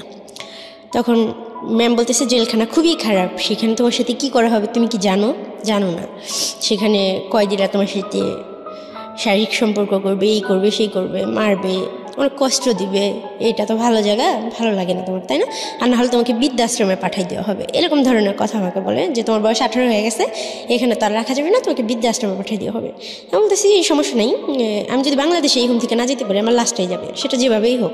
পরে আমাকে হঠাৎই ওই ম্যাম ডাকলো সকালবেলা, আমার সাথে আরও 4টা যে মেয়ে ছিল, সবারই বাংলাদেশে সরকারের সাথে একটা ডিমান্ড হয়, আর আমি আমার নানার বাড়ির যে অ্যাড্রেসটা সেটা আমি ফুললি একটা কাগজে লিখে দিই, খুবই ক্ষুদ্র ক্ষুদ্র জায়গাগুলো, কত টাকা রিক্সা ভাড়া লাগবে, কি লাগবে, সব কিছু যতটুকু আমার মনে থাকে, পাশে কটা দোকান আছে, মসজিদ আছে, ঘর আছে, আমার মামার নাম কি, নানার নাম কি, সব কিছু আমি লিখে দিই একটা কাগজে। কি ছিল আপনার পরিচয়, অ্যাড্রেসটাকে আমি নিজেও জানতে চাই একটু। থানা জেলা মানিকগঞ্জ, পোস্ট গড়পাড়া, গ্রাম বাঙ্গালা। আমার নানার নাম হচ্ছে, মানে ওনাদের নাম আমি বলতে চাই না। ঠিক আছে, ওকে ফাইন, ওকে। আমি আসলে ইন্সপায়ার, যদি আপনি না জান তাহলে আমি আসলে ইন্সপায়ার করছি না। ওকে ফাইন, বলুন তারপর। তো কেননা ওনাদের কেউ আজকে হয়তো ওই জায়গার মানুষও কেউ শুনবে, তখন বলবে যে ওনারা এরকম হইতে পারে, কেউ আমার আপনজনদেরকে আমি বলবো ঠিক আছে, অন্য কেউ অসম্মান করবে, সেটা আমি চাইবো না। তাদের অসম্মান করার জন্য আমি গল্পটা বলা না, আমার গল্পটা বলা হচ্ছে আমার বুকটা ব্যথায় ভরে আছে, আমার খুব কষ্ট হয়, এইসব কথাগুলো নিয়ে আমি আর চলতে পারতেছি না, আমার নিজের অনেক অপরাধ মনে হয়, এর জন্য আমার কথাগুলো বলা। তো আমাদের বাংলাদেশে আসার ব্যবস্থা হয়, তো সুপার ম্যাম আমাদের নিজে বাংলাদেশের বর্ডারে দিয়ে যায়, পুলিশের হাতে হ্যান্ডওভার করে। তো 2015 সালে, তারিখ মনে আছে? হ্যাঁ, 2015 সালে ডিসেম্বরের 19 তারিখ। তারপর ওইখানে একটা মেয়েদের হোমে আইনে আমাকে রাখা হয়। আমার নানাকে ফোন দিয়ে বলা হয়, সে আমাকে নিতে চায় না, তাকে বলা হয় যে রিপাকে যে রিসিভ করবে, গার্জিয়ান হিসেবে যে নিবে, তাকে 50,000 টাকা দেওয়া হবে। তখন আমার নানা পরের দিন চলে আসে নাম্বার নিয়ে। তো সরকারিভাবে ওখানে যে সেলাই কাজটা আমি করতাম। টাকা কি দেওয়া হয়েছিল নাকি জাস্ট এই মিথ্যা কথা? সত্যি দেওয়া হয়েছিল। আপনার নানাকে 50,000 টাকা দেওয়া হয়েছে? এটা কে দিয়েছে, বাংলাদেশ গভর্নমেন্ট না ইন্ডিয়া? ইন্ডিয়ান গভর্নমেন্ট, মানে ওই দেশের 25,000 না কত হাজার টাকা, মানে আমাদের ওখানে প্রত্যেকটা বাচ্চার একটা ইয়া হতো, মানে কিছু টাকা জমা হতো যারা সেলাই কাজ করতো। ওকে। তাছাড়াও মানে বাচ্চাদের জন্য একটা ভবিষ্যৎ চিন্তা করে যখন একটা বাচ্চা বের হয় 18 বছর পূর্ণ হওয়ার পরে, তখন ওই অ্যামাউন্টটা তাকে দিয়ে দেওয়া হয়, ওই টাকাটা দিয়ে দেওয়া হয়। তো আর আমাকে তো সবাই করতো, আর আমি অনেক কাজ করতাম, অনেক সেলাই কাজ করতাম। কি ধরনের সেলাই কাজ পারেন আপনি? আমি হাতের এমব্রয়ডারি সেলাই কাজ পারি, যেগুলো সত্যি খুব সুন্দর। আমার নিজেরই মনে হয় যে আমি যে ভালো একটা কাজ করতে পারি, আমি মেশিন চালাইতে পারি। তো আমি যে একটা চাদর, অনেক বড় বিছনা চাদর এমব্রয়ডারি করে দিচ্ছি একটা ম্যামকে, তারপরে একটা শাড়ি, পাঞ্জাবি, রুমাল, অনেক আইটেমের। ওকে, ঠিক আছে। তো আপনার নানা আপনাকে রিসিভ করতে যায়? হ্যাঁ, একটা ছেলেকে, এলাকার একটা ছেলেকে নিয়ে আসলো রিসিভ করতে। তো আমি খুব খুশি ছিলাম। আমাকে যখন আমার ওই যে বাবা যে লোকটা, ওনাকে পুলিশ নিয়ে আসে, তো আমাকে বলে রিপা মামলা করে দাও ওনার নামে। ওই দিনই পুলিশ নিয়ে আসে? না, তারপরের দিন। আচ্ছা। বলে ওনার নামে মামলা করে দাও। তো ওনার সাথে ওনার মা আসে, আমার দাদি হয়ে সম্পর্কে যতটুকু, ওই মুহূর্ত পর্যন্ত আর কি। তো উনি আমার সাথে খুব চিল্লাচিল্লি করতেছে, তুমি একটা ডাইনি নিয়ে, আমার মানে বংশ পরিচয় আছে, তোমার জন্য আমার ছেলেকে শেষ পর্যন্ত থানায় আসতে হলো। আমার ছেলে এরকম কাজ করতেই পারে না, আমার ছেলে তোমাকে চিনেই না। ঠিক আছে, পরে আমি বলতেছি, আমি কান্না করে দিছি যে আপনার এই বয়স আইসা আপনার ছেলের জন্য আপনার কত মায়া, সে এখানে আসছে, আপনি মানে 2-10 মিনিট হয়েছে আসছে, তাকে নিয়ে আসছে, আপনার খারাপ লাগতেছে, অসম্মান মনে হইতেছে, কত কিছু, আপনার এই ভালোবাসাটা আমার খুব ভালো লাগতেছে। কিন্তু আমি খুব দুর্ভাগ্য একটা মেয়ে যে এই খারাপ লাগাটা আমার মার মধ্যে হইল না, আমার বাবার মধ্যে হইল না। সে যদি আপনার গর্ভের ছেলে হয়, আমার জন্মদাতা পিতা, তাহলে তার থেকে আপনার থেকে আমার অধিকারটা বেশি। সে আমার সাথে যেটা করলো সেটা কি সে ঠিক করছে? লোকটা কান্না করতেছিল। তখন পুলিশ সবাই নানাও বললো যে মামলা করে দাও। তখন ওই যে কাউন্সিলর ম্যাডামের কথাটা মনে পড়লো। আর তাছাড়া ওই মুহূর্তে আমি এটি চিন্তা করছি যে আমার বাবা আমার সাথে এটা করছে, আর উনি আমার বাবা কিনা সেটা তো আমি জানি না। ওনাকে কোনদিন আমি বাবা বলে ডাকিও নাই, সুযোগও পাইনি। যে 10টা বাচ্চা আমাকে মিডিয়ার সামনে নিতে চায়, যে সাংবাদিকদের সামনে একটা, মানে আমরা যে 4 জন আসছি 4 জনকে নিয়েই একটা বোর্ড মিটিং ডাকার জন্য করা হয়, যে এখানে এই আজকে যে লাইফে আসছি আমি, তো এরকম একটা লাইফের আয়োজন করা হয়।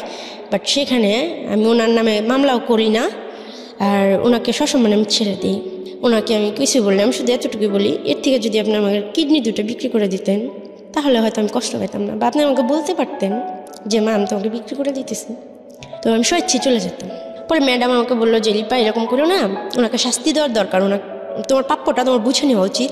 উনি তো এমন লোক না যে তোমাকে তোমার প্রাপ্যটা ফিরাই দেবে। এই যে তোমার এতগুলো বছর নষ্ট হয়ে গেছে, এগুলো কি উনি ফিরাই দেবে? পরে আমি বললাম যাই হোক, সেটা আল্লাহ দেখবে। আল্লাহকে তারপর বলি যে উনি যদি আমার বাবা হয়ে থাকেন, ওনাকে যেন ক্ষমার দৃষ্টিতে দেখেন। আমি তো ওনাকে কখনোই বাবা হিসেবে স্বীকার করতে পারবো না। মানে ওই রাগটা আমার তখন আর ছিল না, এত বছর পরে ফিরার পরে। তারপর উনি চলে গেল, আমাকে পুলিশ টাকাগুলো দিল। তো আমি এতগুলো টাকা, জীবনে টাকা ধরিনি হাত দিয়া, হাতে পায়ে আমার হাত পা কাঁপা শুরু হয়ে গেছে। সাথে সাথে আমি আমার নানাকে জড়াই ধরলাম, বাট নানা আমাকে জড়াই ধরলো না। তো আমি নানার হাতে দিলাম টাকাগুলো। দেওয়ার পর আমাকে বাসায় নিয়ে গেলাম, খুব খুশি ছিলাম। বাসায় নিয়ে যাওয়ার পর ম্যাডাম আমাকে ডাকলো যে লিপা আসো, তোমাকে লাইভে করবো। আমি চাই যে এই ভুলটার জন্য কেউ না করে। বাট ওই মুহূর্তে আমার মনে হচ্ছিল না, আমি মিডিয়ার সামনে ফেস হবো না, আমি জব করবো, আমি নিজের পায়ে নিজে এস্টাবলিশ হবো। আমি চাই না আমাকে সবাই এইভাবে চিনুক জানুক। তো আমার কাছে ভালো লাগে নাই। তাছাড়া আমার মনে হয়েছে যে যদি 10টা বাচ্চা শুনে যে একটা 6 বছরের বাচ্চাকে বাবা জুয়ার টেবিলে বিক্রি করে দিতে পারে, তাদের বাবারা যদি নেশা করে, তখন ওই বাচ্চাদের ভিতরে একটা আতঙ্ক হবে যে আমার বাবা তো এরকম করতে পারে। করবে না, তারপরেও এটা নিয়ে 1 মিনিটের জন্য যদি ভাবে, সেটাই হবে আমার জন্য খারাপ লাগা। তো সেই জন্যই আমি আমার বাবাকে কারোর সঙ্গে ফেস করলাম না। আর আমি আসলে জানি না যে উনি আমার বাবাকে না। তারপর আমি বাড়িতে গেলাম। পরের দিনই ওখানে মানিকগঞ্জে তালাসীমা অ্যাপার্টমেন্ট একটা লিমিটেড একটা গার্মেন্টস ফ্যাক্টরি আছে, ওইখানে আমি ঢুকলাম। তারপরের দিনই আমার নানাকে বললাম যেভাবে কাগজপত্র 2,000 টাকা আমি খরচ করি, ওখান থেকে কাগজপত্র এনে আমাকে যেন ওই গার্মেন্টসে ঢুকাই দেওয়ার ব্যবস্থা করা হয়। আমার বেতন ধরলো 6,200 টাকা হেল্পার। তো আমি অনলি 7 দিন ওখানে কাজ করি। একটা মেয়ের সাথে আমার খুব ভালো রিলেশন হয়, মেয়েটা খুব সুন্দর ছিল, মেয়েটার নাম ছিল শারমিন। মেয়েটা ওখানে অপারেটর ছিল, ওর হেল্পার ছিলাম আমি। ও আমাকে কাজ শিখাইতো, প্রতিদিন লাঞ্চ টাইমে মেশিনগুলো ওপেন থাকতো। তো আমি খুবই আগ্রহ নিয়ে 10 থেকে 15 দিনের ভিতরে আমি বারটেক মেশিনের অপারেটর হই। তারপরের মাসে আমার স্যালারি বাইরে যায়। 1 মাসের মতো আমি ওখানে জব করি। তারপরের মাসে হয় মানে মাসের অর্ধেক, তখন আমার বড় আন্টি আবার আসে আমার মামার বাড়িতে। আসার পরে উনি, তার আগে হয় কি যে আমার খালাতো ভাই আছে, ও আমাকে ডাকে একটা কথা বলার জন্য। তো বাসার সবার সামনে ওরা আমার সাথে খুব খারাপ বিহেভ করে, কেন ওরা আব্বু আম্মু এটা পছন্দ করে না, আমার মামা মামিরা পছন্দ করে না তাদের বাচ্চা আমার সাথে মিশো। বাট ও আমার সাথে বাইরে দেখা করে ফোন করে, পরে বলে যে আপু তোমাকে আমাকে একটা কথা বলার আছে, তুমি তো জানো তোমার মা মারা গেছে, কিন্তু তোমার মা না মারা যায়নি, আমাদের বড় আন্টি আছে না, উনি তোমার মা হয়। তুমি যখন হারাই গেছিলা, খোঁজখবর ছিল না, তখন উনি অনেক কান্না করছে। উনি বলছে যে আমার ছেলেটাও মরে গেল অকালে, আমার মেয়েটাও এইভাবে হারাই গেল তোমাদের জন্য, আমার মেয়েটাকে দেখে রাখতে পারলা না, এইভাবে কান্না করছে। এটা আমি শুনছি। কি বলেন? হ্যাঁ। তো যে আম্মু আমার কাছে আমার 4 বছর বয়সে আমার জ্ঞান অনুসারে মানে মারা গেছে সুইসাইড করা, সে আমার কাছে 2015 সালে আবারও ফিরে আসলো, বাট সে আমার মা হিসেবে ফিরে আসে নাই। দাঁড়ান একটু পজ নিচ্ছি, কজ ওভারলোডেড হয়ে যাচ্ছে আসলে। মানে আমি অনেক দিন পরে এরকম স্পিচলেস অবস্থায় কোনো স্টোরি আমি শুনছি যেখানে আমার ইন্টারাকশন জিরো। আমি কথা বলতেই চাই না, কজ আমি আপনাদের এই ফ্লোটা নষ্ট করতে চাই না। কিন্তু আমার একটা কোয়েরি, যেটা আমার মনে হয় আমার লিসনারদেরও কোয়েরি, সেটা হলো যে আপনাকে বলা হয়েছে আপনার মা সুইসাইড করে মারা গেছে, আবার বাবার প্রেজেন্সও ছিল এখানে। এতদিন পরে আপনি যেটা জানলেন যে আপনার বড় আন্টি যে পরিচয়টা দেয় সে হচ্ছে আপনার মা, এটা আপনাকে বললো আপনার এক কাজিন? না, আমার খালাতো ভাই। ও তো কাজিনই হয়। তাহলে খালাতো ভাই আপনাকে বললো, তারপরে আপনি এটাকে সত্য না মিথ্যা আপনি যাচাই করেননি বিষয়টা? 100%। কি করলেন আপনি? স্টেপ বাই স্টেপ জান প্লিজ। আমি আমার নানার সাথে কথা বললাম যে নানা উনি কি আমার মা হয়? বলতেছে না, এসব কথা তোমাকে কে বলছে? তো আমি অনেক খুশি ছিলাম, ওনার কথা মনে করলে আমি সত্যি খুব খুশি লাগে। তো আমার মা এত সুন্দর, উনি আমার মা, মানে এরকম ভাবতেছে। আপনি বড় আন্টি হিসেবে জানেন? হ্যাঁ, ওনার একটা ছেলে আছে, তো ওনার ছেলের নাম হচ্ছে রাফি। ওনার বিয়ে হয়েছে খুব ভালো পরিবারে। তো সেখানে নাকি বলা হয়েছিল যে সে আনম্যারিড, আর আমরা যে তার হাজব্যান্ড অনেক ভালো, যার কারণে একটা ছেলে অবশ্যই তো বুঝতে পারে যে একটা মহিলার যদি 2টা বাচ্চা হয় সে অবশ্যই বিয়ের পর বুঝতে পারবে, যতই সে তাকে বলা হোক আনম্যারিড। বাট সে অনেক সুন্দরী ছিল, শিক্ষিত ছিল। আর আমাকে হয়তো জানি না এইসব বিষয়, তাদের ঘরের বিষয় কি কথা হয়েছে, কি হয়েছে না হয়েছে, বা সে আসলেই কতটা ফেস করছে আমি আসলে জানি না। তাই তার সম্বন্ধে আমার কখনো রাগ ঘর কোনো প্রশ্ন আসে নাই একটা দিক থেকে, যে যেভাবেই হোক তার বাবা মারটা খাইছি পড়ছি, বা আমরা 2টা ভাই বোনে তার বাবা মার কাছে ছিলাম। আমার যে দাদা দাদির যেটা করার ছিল সেটা সে করে না। আমার বাবার প্রতি আমার অনেক অভিযোগ ছিল, কিন্তু আমার মার প্রতি আমার কোনো দোষ দেওয়ার ছিল না। যে সে স্বীকৃতি না দিলেও তার বাবা মাই তো আমাকে পরিচয় দিছে বা রাখছে। একটা মুরগির বাচ্চা পালাও অনেক কষ্ট, সেই ক্ষেত্রে একটা মানুষের বাচ্চা পালা যে কত কষ্ট, আর 2.5 মাস বয়স থেকে, সেটা আমি মিন করতাম। আমি সবসময় সব কিছু নিয়ে অনেক ভাবি। তো এইসব ভাইবা আমি কিছু বলিনি না, কিন্তু আপনাকে তো সামহাও ফাইন্ড আউট করতে হবে যে রিজনটা আসলে কি ছিল, বা আপনার বড় আন্টিকে হলেও তো আপনার কোশ্চেন করার কথা। আপনি কি করলেন? হ্যাঁ, তো আমি কোশ্চিন করবো কি, উনি যেদিন আসছে ওই দিন রাতের বেলা আমাকে রুমে ডাকছে। তো আমি ভাবছি ওই যে ভাইয়া বলছে অনেক কান্না করছিল, দেখো রিপা তুমি তো, আমি ভাবছি আমাকে মেয়ে হিসেবেই বলবে। তো তখন ওনার সাথে যে আমি আপনি করে বা কিছু প্রশ্ন করব, এসব সাহস আমি পাইতেছি না। তো আমি ভাবছি আমাকে বুকে জড়া ধরবে, আমাকে ধরে হয়তো কান্না করবে, বা আমাকে বলবে যে যা হয়েছে হয়েছে। কিন্তু উনি তার বিপরীতই বলল। উনি বললো যে দেখো, আমার ভাইয়েদের একটা সম্মান আছে, তাদের 2টা মেয়ে আছে, ছোট ভাইয়ের একটা ছেলে আছে, তাদের ভবিষ্যৎ আছে। তুমি কলকাতায় ছিলা, তোমার বাবা তোমার সাথে যেটা করছে, এখন অতীত নিয়ে তো ভাইবা লাভ নাই। তবে তুমি একটা কাজ করো, আমার কথা শোনো। তবে আমার ইচ্ছা ছিল আমার মার খুশির জন্য আমি সব করতে পারবো। আর আমার মা, আমি এটা জানতে পারছি যে আমার মার নামটাই আমি জানতাম না, সেখানে জানতে পারছি আমার মা। আমার খুব ইচ্ছা করতেছিল যে আমার মাকে আমি জড়ায় ধরবো, আমার অধিকার আছে, বাট আমি সেই সাহস কখনোই পাইনি। তো উনি কথা বলতেছিল, আমি খুব মন দিয়ে ওনাকে শুধু দেখতেছিলাম আর শুনতেছিলাম। তো আমি অনেক কান্না করতেছিলাম, ওনার কথা শুনে কিছু বলার মতো সাহস আমার ছিল না তখনও পর্যন্ত। উনি আমাকে বললো যে তোমার জায়গায় আমি থাকলে আত্মহত্যা করে মরে যেতাম, এখানে ফিরে আসতাম না। কলকাতায় তুমি কি করছো না করছো এটা কি সবাই জানে যে তুমি বাজে কোনো কিছুই করছো। এখন আমার ভাইয়ের মেয়েদের ভবিষ্যৎ নিয়ে টানাটানি, তুমি কি চাও যে তোমার ভাইকে পাইলে আমাদের ভুল হয়েছে, তোমরা সারাটা জীবন আমাদের কাছ থেকে শুধু নিবাই? তুমি নিজে কিছু করো, তুমি যখন চাকরি করতেছো ঢাকা চলে যাও, ঢাকা চাকরির অভাব নাই, ঢাকা থাকার জায়গার অভাব হবে না। কিন্তু আমি তো বাংলাদেশটাকে চিনতামই না, জানতামই না, আমি তো পড়াশোনাও করিনি, আমার তো আপন কেউ ছিল না। তখন আমি তাকে বলছিলাম যে দেখেন আমার তো ঢাকার সম্বন্ধে কোনো আইডিয়া নেই, আমি তো চিনি না, আমি কার কাছে যাব, আপনি একটু বোঝার চেষ্টা করেন। ওখানে আমি টাকা দিয়েই থাকতাম নানার কাছে, প্রতি মাসে আমি 7,000 টাকা স্যালারি পাইতাম, প্রথম মাসের বেতন পাই আমি নানির হাতে দিয়ে দিই, আমি সবার জন্য কেনাকাটা করি।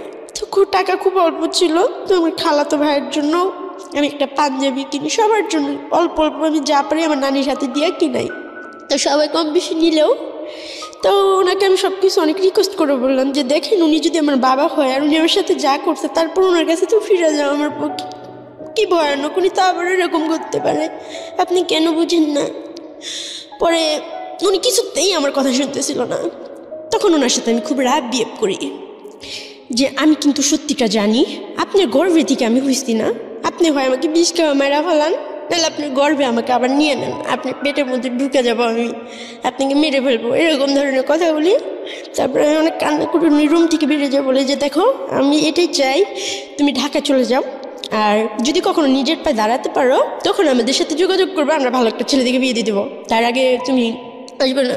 তখন আমি বলছি যে আপনি যে আমার মা এটা আপনি স্বীকার করেন না, বুঝতেছো? তুমি কী করো হাও এটা, তুমি নিজের দিকে তাকায় দেখো তো, তুমি আমার মেয়ে, আমার শুধু একটা ছেলেই আছে, আমার কোনো মেয়ে নেই। আর তোমার মা আমি কেন হবো? তোমার ভাই আমাদের বাসায় কাজ করতো, তোমার ভাইয়া তোমাকে কোথা থেকে নিয়ে আসছে, আমরা কিছু জানি না। তো তখন আর আমার কিছু বলার ছিল না। আর মা যেখানে উনি স্বীকার না করতে পারে, তারপরে চেহারা সব কিছু মিলা। মানে বিষয়টা কি, মানে আপনার চেহারার দিকে তাকানো, আপনি দেখতে কালো আর আপনার মা সুন্দর ছিল, বিষয়টা কিরকম? এই কারণেই মানে আরেকটা কনফিউশন আমার এখানে তৈরি হয়েছে, সেটা হচ্ছে যে যেটার বলা হলো যে সুইসাইড করেছে আপনার মা, আপনার বাবা কাজের লোককে বিয়ে করেছিল যে কারণে সে ওখান থেকে সুইসাইড করে, তাহলে ডিভোর্সটা হয়েছে তাদের সাথে কি কারণে? এটার এক্সাক্ট রিজনটা কি ওইটাই ছিল? ডিভোর্সটা হয়েছে হচ্ছে ওই যে কাজের মহিলাকে বিয়ে করছে আর সে সুইসাইড করে নাই। আর এই কথাটা আমাদের এই জন্য বলা হয়েছিল যে তার যে আবার বিয়ে হয়েছে, তারা তো মাঝে মাঝে আসে, বছরে একবার 6 মাস পরে একবার বাপের বাড়িতে আসে। তো তার শ্বশুরবাড়ির লোকজন জানতো না তার 2টা সন্তান আছে, তার বিয়ে হয়েছিল, যে কারণে পুরো বিষয়টা কিভাবে ধামাচাপা দেওয়া হয়। হ্যাঁ, আর আমরা জানি যে বাবার কারণে মামারা গেছে, বাবাকে খুব ঘৃণা করতাম, বাবাকে কি ছেলে জাতটাকে ঘৃণা করতাম। তার মানে বিষয়টা এরকম দাঁড়ালো যে আলটিমেটলি আপনার বাবা কোনো এক কাজে মেয়েকে বিয়ে করেছিল, এটা সত্য, এবং সে কারণে আপনার মার সাথে ডিভোর্সটা হয়ে যায়। আর তারপরে তাকে আবার নতুন করে বিয়ে দেওয়া হয়। বিয়ে দিতে গিয়ে আলটিমেটলি আপনাদের দুজনকে পুরোপুরি ধামাচাপা দিয়ে দেওয়া হয়, এবং সেই ধামাচাপার বলি হচ্ছে আপনার বড় ভাই সুইসাইড করে এক সময়, এবং আপনার এই জীবন। আমি ব্যর্থহীন কণ্ঠে বলছি, this is the story that I have ever listen in my life. I don't want to anymore, because আমি আসলে এই ধরনের স্টোরি আর শুনতে চাই না। মানে একটা মানুষকে খুন করার জন্য একটা বুলেট এনাফ, একটা উগ্র মস্তিষ্কের চিন্তা কিছুক্ষণের জন্য এনাফ, এবং আমি যদি বলি যে একটা মানুষকে খুব ভয়ঙ্করভাবে নৃশংসভাবে হত্যা করার জন্যে কিছুক্ষণের জন্য ব্রেনটা ডিসফাংশনের দরকার হয়। কিন্তু এদের 2 ভাই বোনের ক্ষেত্রে এর কথা যদি সত্যি হয়ে থাকে, ও যা বলেছে এখানে, তাহলে এদেরকে যা করা হয়েছে সেটার জন্যে 2টা পরিবারের অনেকগুলো মানুষ প্রতি মোমেন্টে এক একটা মানুষ খুন করেছে, এবং এটার জবাব নাই। আমি জানি যদি আজকে এই রেডিওতে বসে ওদের যদি ঠিকানা রিভিল হয়, ওরা যদি আসলে এরা কারা এটা যদি রিভিল হয়, এদের দিকে সমাজের মানুষজন থুতুও ফেলবে না, মানে ঘেন্নায় থুতো ফেলবে না এই মায়ের প্রতি এবং এই বাপের প্রতি। আমি আজকের অনুষ্ঠান পর্যন্ত আমি সব সময় বলেছি, এবং আমি হয়তো বলবো আজকের এপিসোডটা আমি ভুলে যেতে চেষ্টা করব, যে with due respect, with the name of almighty Allah, মানে আল্লাহর পরে সবচাইতে মানে প্রেশাস গিফট, সবচাইতে সম্মানের গিফট হচ্ছে মা এবং বাবা। এই জায়গাটার কোনো ধরনের কোনো প্রকার কিছু বলার সুযোগ নাই, বাট মানে আমি নিতে পারছি না। আমি এই বাপ এবং এই মাকে আমি যদি দেখতে পারতাম, আমার থুতু ফেলারও পর্যন্ত রুচি হবে না। Sorry to say, I am sorry না, I am really not sorry. স্টোরিটা কন্টিনিউ করতে দেওয়া উচিত। ওকে প্লিজ বলেন, তারপর কি হলো? আপনাকে ঢাকায় চলে আসতে বলা হলো, তারপর আমার ওনার সাথে জিত করে ওই কথাটাই আমার লাস্ট কথা হয় যে আমি আপনার পেটের মধ্যে ঢুকে যাব, আমি যাবো না ঢাকায়। বলতেছে তোমার জায়গায় আমি থাকলে, বারবার যখন এই কথা বলতেছে কলকাতা থেকে, তুমি সেটা কি করে, কোন মুখ নিয়ে তুমি যে হাঁটো রাস্তায়, তোমার লজ্জা করে না? তোমার জায়গায় আমি থাকলে তো আত্মহত্যা করে মরে যেতাম। আর কত খাবা আমার ভাইয়াদেরটা, আমার মা বাপেরটার কত খাবা? এখন বড় হয়েছে, এখন নিজের মতো করে খাও, ঠিক আছে? আমার বাপ মা আমার ভাই বোনের সম্মানের দিকে তাকায়, তুমি মা প্লিজ চলে যাও যেদিকে পারো। উনি ওকে মা শব্দটা উচ্চারণ করেনি, সরি। তো আমি এখন নানাকে বললাম, না আপনাকে যে টাকাটা দেওয়া হয়েছে আমি তো কিছু চিনি না, জানি না, আমাকে ওখান থেকে 10,000 টাকা দেন, টাকা দিয়ে হয়তো আমাকে কেউ সাহায্য করবে, হয়তো কেউ রাখবে। উনি বলতেছে না তুমি ঢাকায় যাও, একটা কোনো জায়গায় কারোর সাথে থাকো, আমি তোমাকে পরে যাই দেখে আসবো। বলতেছি আপনি এটা কী বলতেছেন? আমি খালি হাতে কীভাবে বেরোবো, আর আমি রাস্তাঘাট তো কিছু চিনি না। উনি ওকে মাত্র 4,000 টাকা দিলেন। তো ওই মুহূর্তে পাশের বাড়ির একজন লোক, মানে মহিলাটা, উনি আমাকে ছোটোবেলায় খুব আদর করতেন। উনি বলতেছে যে দেখো, আমার মামিকে বলতেছে, আমার নানাকে বলতেছে যে ও যাই করে আসছে, ও যদি কেউ হয়, তারপর আমরা সাদা কাগজে বন্ডে সাইন করা ও সমস্ত দায়িত্ব নেব, ওকে আমরা ভালো ছেলে দেখে বিয়ে দিব। এটা পাশের বাড়ির। আচ্ছা। ওই আন্টির নাম হচ্ছে সুলতান আন্টি। ওনার মা আমাকে খুব ভালোবাসতো, উনিও আমাকে খুব ভালোবাসতো, ওনার বাবা, মানে ওদের পরিবারটা আমার ভালোবাসতো, মানে এই পাশাপাশি রুম। প্রিয় শ্রোতা, আপনারা শুনছেন প্রাণ মিস্টার ম্যাঙ্গো ক্যান্ডি প্রেজেন্স জীবন গল্পের অতিথির গল্পে আবারও ফিরবো। তার আগে আপনাদেরকে মনে করিয়ে দিচ্ছি, সিচুয়েশন যখন খুব কড়া, মন বসে না কোনো কাজে, তখন মন ঠিক করতে মুখ দিতে পারেন কাঁচা আমের স্বাদে Pran Mister Mango candy, good mood guaranteed. আমরা ফিরে যাচ্ছি আমাদের অতিথির গল্পে। জি। তারপর ওনাকে বললাম যে দেন আমাকে 10,000 টাকা দেন। তো উনি পুরো 45,000 টাকা আমাকে ছুঁড়ে আমার গায়ের উপরে। তখন আমি ভাবতেছি, এত বোকা ছিলাম যে টাকার জন্য আমার নানা আমাকে ভালোবাসবে না, আমার নানা আমার সাথে কথা বলবে না, না না আমি টাকা নিব না, যা হয় হবে। তখন আমি বললাম ঠিক আছে, টাকা আপনার কাছে রেখে দেন। তো আমার নানা কী করলো, আমাকে রাতটা ওখানে থাকতে দেওয়া হলো। নানা আমাকে শাক ভাজি দিয়ে ভাত নিয়ে আসছে। তো আমার নানি সেটা দেখছে, আমি খাইতে চাইনি। তো আমি অনেক বোঝানোর পরে আমার নানা অনেক মায়া করে কথা বলতেছে। আর আমি ছোটোবেলা থেকে একটু ভালোবাসাই চাইছি, দামি পোশাকও চাইনি, ভালো খাবারও চাইনি। অনেক আদর করে বলার পরে আমি মাত্র ভাতের প্লেটে হাতটা রাখছি, আমার নানি এসে ভাতের প্লেটটা ফালাই দিল, কুকুরগুলো ভাতগুলো খেলো। পরে আমার আন্টি যে ছিল, আমার মার যে বোন, ওনার বিয়ে হয়েছে, ওনার ছেলেই আমাকে বলছে জুনি আমার মা হয়। আর একটা মেয়েও আছে, ওনার ছেলে ম্যাট্রিক পরীক্ষা দিছে আমার সমান বসে, এখন কোন ক্লাসে পড়ে আমি জানি না।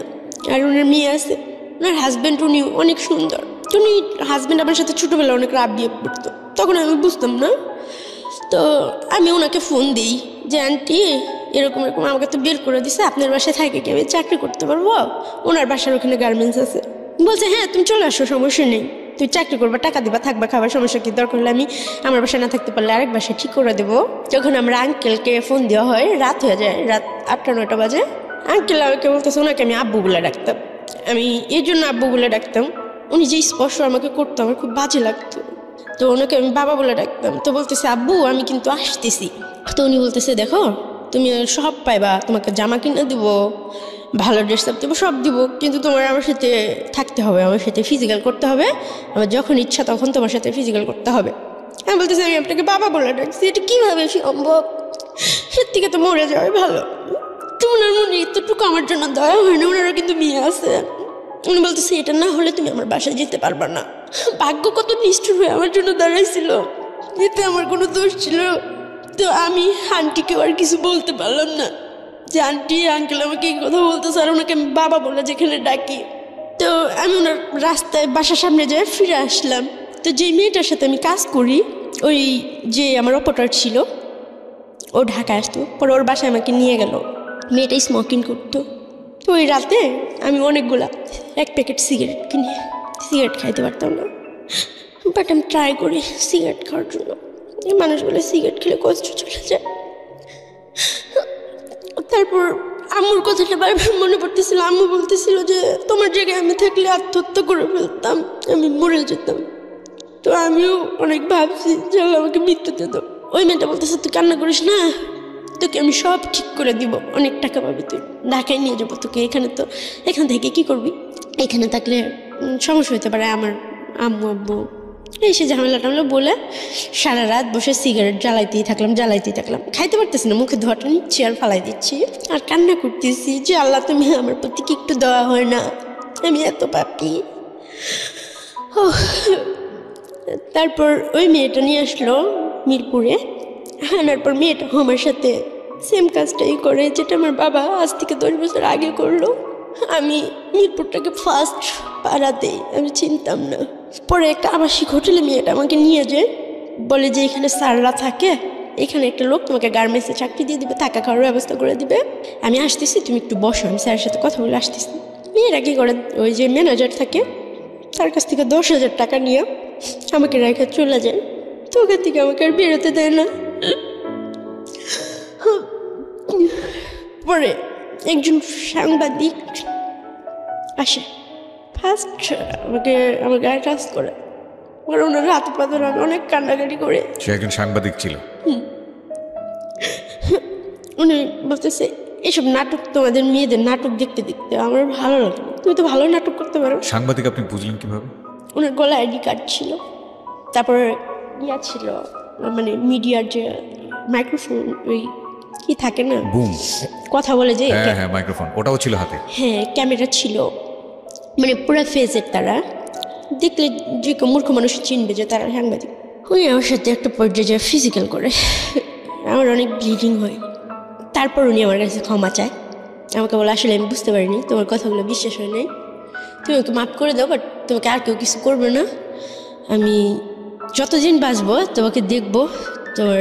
তারপরে উনি আমার কথাগুলো শুনে, মানে আগে উনার ইচ্ছা পূরণ করে, তারপর উনি আমার কথা শুনে। তখন তো আমার বাচ্চার কোনো ইচ্ছাই থাকে না, যে শেষ পর্যন্ত আমি আমার সতীত্বটাও ধরে রাখতে পারলাম না। আমার জীবন দিয়ে আমি কী করবো?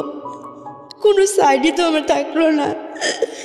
আল্লাহর প্রতি সেদিনকেই আমি শুধু কষ্ট পাইছি। এতদিন যে কষ্ট পাইছি আমার কোনো কষ্ট হয় নাই, কিন্তু ওই দিনকে আল্লাহর প্রতি থেকে কেমন যেন আমার বিশেষটা হয়ে গেছে। তারপরও আল্লাহ যা করে ভালোর জন্য করে। তো ম্যানেজার আমাকে অনেক বুঝাইলো যে দেখো যা হয়ে গেছে, তুমি এক কাজ করো, তুমি দেহ ব্যবসা করো, অনেক টাকা পাবা, স্বর্ণের গয়না পড়তে পারবা, দামি জামা পরতে পারবা। মানুষের কাছে টাকা থাকলে মানুষ অনেক ভালোবাসে, কিন্তু পরপুরুষের সাথে থাকা আমার কাছে বিষের মতনই লাগতো। আমি পারি নাই, বা আমার টাকার প্রতি কোনো চাহিদাও ছিল না। কিন্তু ওই মুহূর্তে তো আমার কাছে টাকাও ছিল না, জামা কাপড়টা ছিল না, কিছুই ছিল না। তারপরে উনি আমাকে বাসায় নিয়ে যায় ওই সাংবাদিকটা। একটু মাফ করবেন, একটু পজ দিচ্ছি আমি এখানে, আমার একটা কথা বলা প্রয়োজন। এই যে যারা আজকে রেডিওর এই গল্পটা শুনছেন, আপনাদের সবার প্রতি সম্মান রেখে বলছি, এই যে মাঝে মাঝে দেখেন না যে গাড়িতে করে তুলে নিয়ে যায় 8 জন 10 জন 15 জন 20 জন মেয়েকে, সবার মুখে এরকম করে মেকআপ দেওয়া, হ্যাঁ মানে, এবং কেউ ফেস পরিচয়টা দিতে চায় না। তারপরে আপনারা ওই যে মাঝে মাঝে ফেসবুকে ছবিগুলো ভাইরাল হয়, ভিডিওগুলো ভাইরাল হয়, একটা হোটেলের মধ্যে ঢুকছেন, সে হোটেলে এরকম কামরার সামনে দাঁড়ায় আছে বা কি একটা অবস্থা, হ্যাঁ খুবই অসামাজিক একটা অবস্থা। এবং ওই ভিডিওগুলো দিতে পারলেই মোটামুটি পয়সা ইনকাম করা যায়, বিশাল ভাইরাল হয়ে যায়, সবাই দেখতে চায় এরা কারা, কারা দেহ ব্যবসা করে। হ্যাঁ, আজকের এই স্টোরিটা একটু মনে রাখেন, এর পরের বার যখন খারাপ ব্যবহার করবেন এদের সাথে, এই যে রিপা নামের যে মেয়েটা গল্পটা বলে যাচ্ছে, থুতু যখন ফেলবেন, যখন একটা স্ল্যাং ওয়ার্ড আছে না, এটা বলে যখন গালি দেবেন, অনেক সময় নিজের বাচ্চা কাচ্চাকে অনেক সময় উল্টাপাল্টা এই ধরনের গালি দেন এদের নাম তুলে, এই গল্পটা একটু মনে রাখেন যে এই মেয়েরা আসলে কারা, কিভাবে এরা এখানে আসে, কিভাবে আসতে এরা বাধ্য হয়। আপনি যদি মানুষ হয়ে থাকেন তাহলে আজকের পর থেকে এদের দিকে আঙ্গুল তোলা বন্ধ করেন, হ্যাঁ। এবং যারা সুবিধাপ্রাপ্ত তাদের অবশ্যই শিষ্টাচার বহির্ভূত আচরণ করা উচিত নয়, অন্তত এদের প্রতি। প্লিজ বলেন রিপা। তারপর ওই মেয়েটা তো 10,000 টাকা নিয়ে গেছে। তো উনি আমার সাথে থাকার পর বলতেছে, আমি আমার বউকেও পাই নেই যে ফিজিক্যাল করার সময় এরকম কিছু, ঠিক আছে। তো উনি থাকছে আর কারোর সাথে আমার করে নাই। তো উনি বললো যে তোমার মাসে কয় হাজার টাকা লাগবে, হাত খরচ কী লাগবে, তুমি কি চাকরি করবা? তখন আমি ওনার সাথে কোনো কথাই বলতেছি না জিদের কারণে। আমার মন চাইতেছে ওনাকেই খুন করে ফেলি, বাট আমার কোনো ওয়ে ছিল না। তো সবাই মিলেই আমাকে বুঝায়, ম্যানেজার, ওনার সাথে আরও ওনার 2টি ফ্রেন্ড ছিল, সবাই অনেক বুঝে আমার জন্য ওষুধ নিয়ে আসে, আমাকে খাবার নিয়ে আসে, বলে রিপা দেখো সবাই এরকম মিথ্যা কথা বলে তো, আর সবাই এখানে কান্নাকাটি করে, এই করে সেই করে, আর এই জায়গায় আসে এই জায়গাটা চিনে না, এরকম হইতে পারে বলো? তুমি একটা হোটেলে আসছো, তুমি বলতেছো তুমি এটা চিনোই নেই, এটা কি হয়? তো এর জন্যই তোমার সাথে আরও রাব বিহেভটা করা, ঠিক আছে? নাহলে তোমার সাথে আমি রাব বিহেভ করতাম না, এত হইতো না। বাট তুমি যে মানে করছো তাতে মনে হয়েছে যে তুমি এরকম না, তুমি মনে বাজে মেয়ে, ঠিক আছে? তখন তো আমি ভালো করে চলতেও পারতাম না, এখনও তো পারি না, আমি তো স্মার্ট হয়ে চলতে পারি না। তো বলতেছে যে তোমার সব কিছু দায়িত্ব আমি নিলাম, সমস্যা নেই।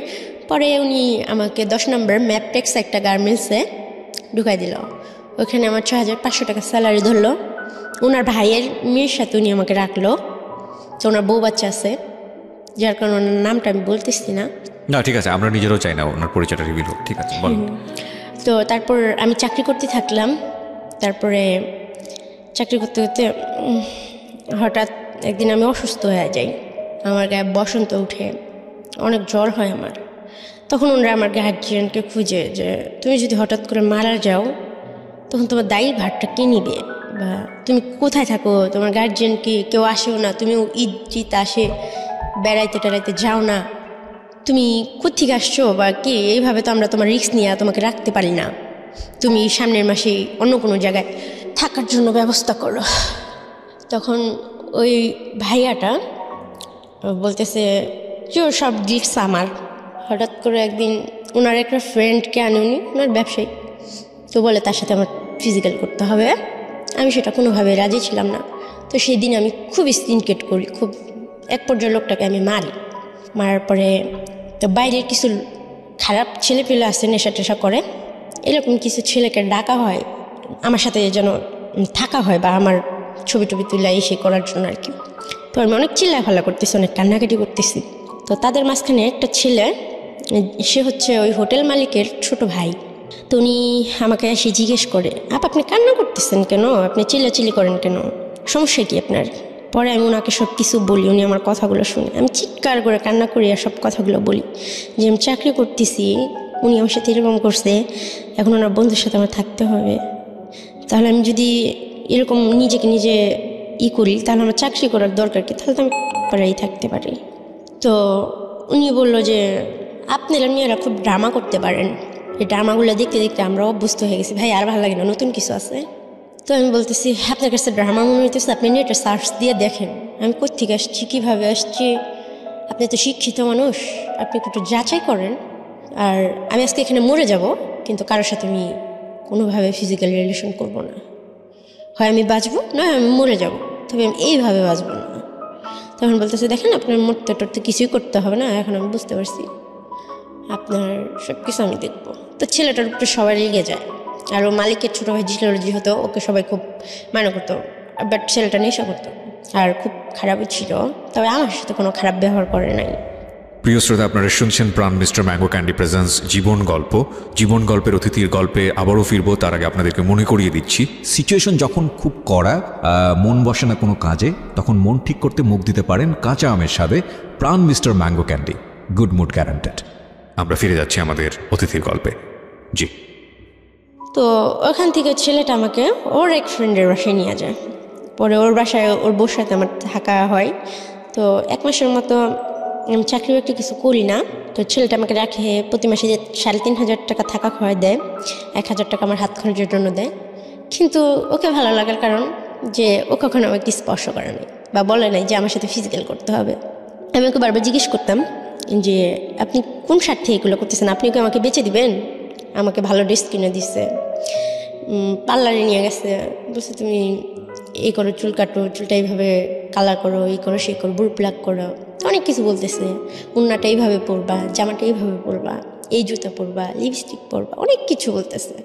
এরকম করতে করতে, এটা 2016 সালের ঘটনা বলতেছি আমি। ছেলেটা আমার সাথে বাইরে আমাকে ঘুরতে নিয়ে যায়, ছেলেটা ফার্স্ট আমাকে খাবার মুখে তুলে খাওয়ায় দেয়, একটা বিছনা নিয়ে বসতে দেয়। তো এগুলো আমার জীবনে সত্যি খুব অকল্পনীয় ছিল, যেগুলো আমি নিজেকে খুব ছোট মনে করতাম, যে আমাকে নিয়ে কেউ কখনো রাস্তায় ফুচকা খেতে বসে নেই, আমার সাথে কেউ কথা বলে নেই, আর আমাকে মুখ তুলে কেউ খাবার খাওয়াই দেয় নাই। তো এই ছেলেটা আমাকে খাওয়াই দিচ্ছে, ঘুরতে নিয়ে গেছে, বাট কখনো এই রিক্সা বসে যে ছেলেরা হাত এই করে সেই করে, সেগুলো এই ছেলেটা কখনো করে নাই। তো আমি ওকে ভালোবাসবো বা ভালোবাসা শব্দটা বা স্বামীর সংসার এগুলো কখনো আমার মধ্যে ছিল না, বাট ও আমার ভিতরে এগুলো জাগাইছে বা বুঝাইছে, দেখাইছে, চেষ্টা করছে, অনেক কিছু করছেও। আমি করতে চাইনি, বাধ্য হয়েছি, মানে ভালোবাসা। আসলে আমি জানি না এটা ভালোবাসা ছিল কি না, আমি তো বুঝি না আসলে ভালোবাসা কি। তো ও আমাকে একটা রুম নিয়ে দেয় পরের মাসে, সাবলেট। রুমটা অনেক সুন্দর, এটা হচ্ছে টেকনিক্যাল দারুস সালাম থানার সাথে, বাসাটা 6 তলায়। তো ওর এক বন্ধু আর বন্ধুর ওয়াইফ আর আমি আর ও কাজটা শেষ করে, ওরা সবাই ঢাকায় স্থানীয়, ওরা 6-7 ভাই, অনেক বড় লোক, নিজেদের সব ব্যবসা বাণিজ্য আছে। তো ও বাসায় কাজ শেষ করে হাজব্যান্ডের মতো মানে প্রতিদিন বাসায় ফিরতো রাত 10টা 10:30টার মধ্যে, আর সে আমার কপালে একটা কিস করতো, আমার হাতে একটা কিস করতো। তারপর ম্যারিড ছিল, রাইট? না, ম্যারিড ছিল না। না, ওর বড় ভাই এখনো বিয়ে করে নাই, বাংলা কলেজে পড়ে। তো দেখতে অনেক হ্যান্ডসাম ছিল, অনেক সুন্দরী ছিল। তো ওনাকে কখনোই মানে স্পর্শ করবো বা ওনার কাছে যাবো, আমি ওনাকে ভালোবাসবো, ওনার ওয়াইফ হওয়ার চিন্তা করবো, এটা তো আমি কখনো কল্পনা ভাবিনি। বা কারণে আমি কেন কোনো ছেলেকে কিছু দেওয়ার মতো আমার মনে হইতো যে আমার কাছে কিছু নাই, আর আমার যে জীবন, আমার মনে হয় না যে এই জীবনের পাশে কোনো ছেলে সারা জীবন থাকবে।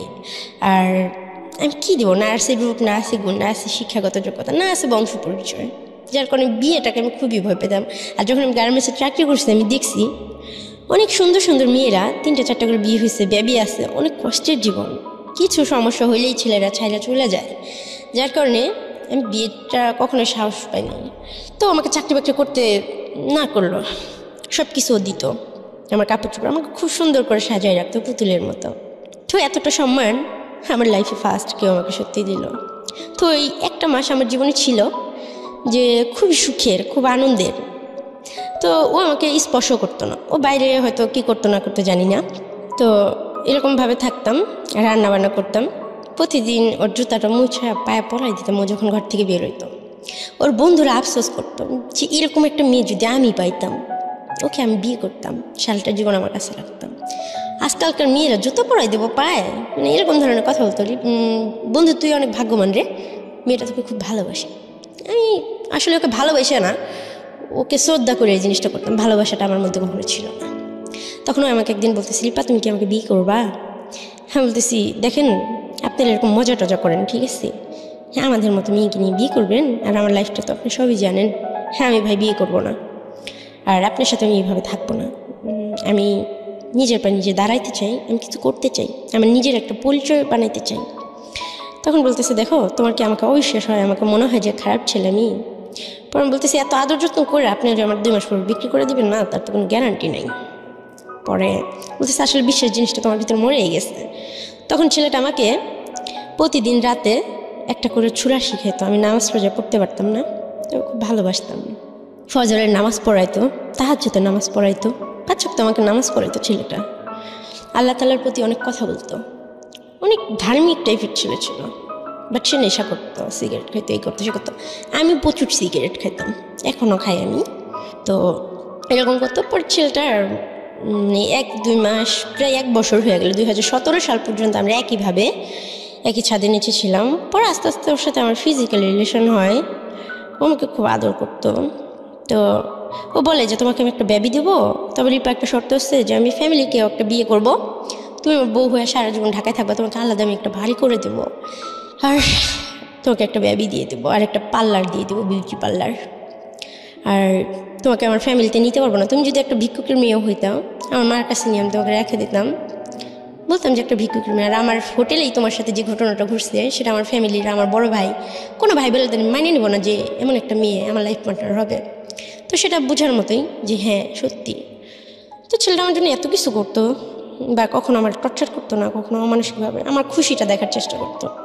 তাই আমি আস্তে আস্তে হয়তো বিশ্বাস করি, ভাবি যে ছেলেটা হয়তো আমার পাশে থাকবে। এরকম করতে করতে 2017 সাল পর্যন্ত আমরা একসাথে থাকি। অনেকই ভালোবাসি ছেলেটা। তো প্রত্যেকটা মেয়েকে ছেলেরা গোলাপ ফুল দেয়। তো আমার জীবনেও খুবই ছিল যে আমাকে যদি সত্যি কেউ ভালোবাসে আমাকে একটা গোলাপ ফুল দিবে, আমাকে যদি কেউ দিত। আমি এতটাই খারাপ দেখতে, আমাকে কোনো ছেলে গোলাপ ফুল দিল না, আমার খুব দুঃখ ছিল। তো একদিন পয়লা বৈশাখের দিন ও হঠাৎ করেই একটা কানের দুল নিয়ে আসছে আর একটা গোলাপ ফুল নিয়ে আসছে। আয়শা ও অন্যদিকে হাসতেছে আর ফুলটা আমাকে দিছে। মনে হয় যে পৃথিবীর সবচেয়ে সুখের দিন ছিল এটা আমার, যে আমাকে ফার্স্ট কেউ ফুল দিছে। তো আমি খুব খুশি ছিলাম। আমি ভাবছিলাম সত্যিও আমাকে বউ হিসাবে হয়তোই করতেছে, বা আমি হয়তো ওর বউ হয়ে থাকতে পারবো সারা জীবন, বা সারা জীবন ও হয়তো আমাকে দেখবে। কিন্তু সেটা কল্পনাই ছিল আমার, আর কিছু না। তো এরকম করতে হঠাৎ করে আমার পেটে বেবি চলে আসে। তো আমি বলি আমি বেবিটা নষ্ট করবো না। ও বলে, দেখো রিপা, এখন তো বেবি নেওয়ার সময় হয় নাই, বেবিটা তুমি নষ্ট করে দাও। কিছুতে আমি কথাটা শুনি না। তারপরে বেবিটা নষ্ট করে দেওয়া হয় ওষুধ খাওয়া।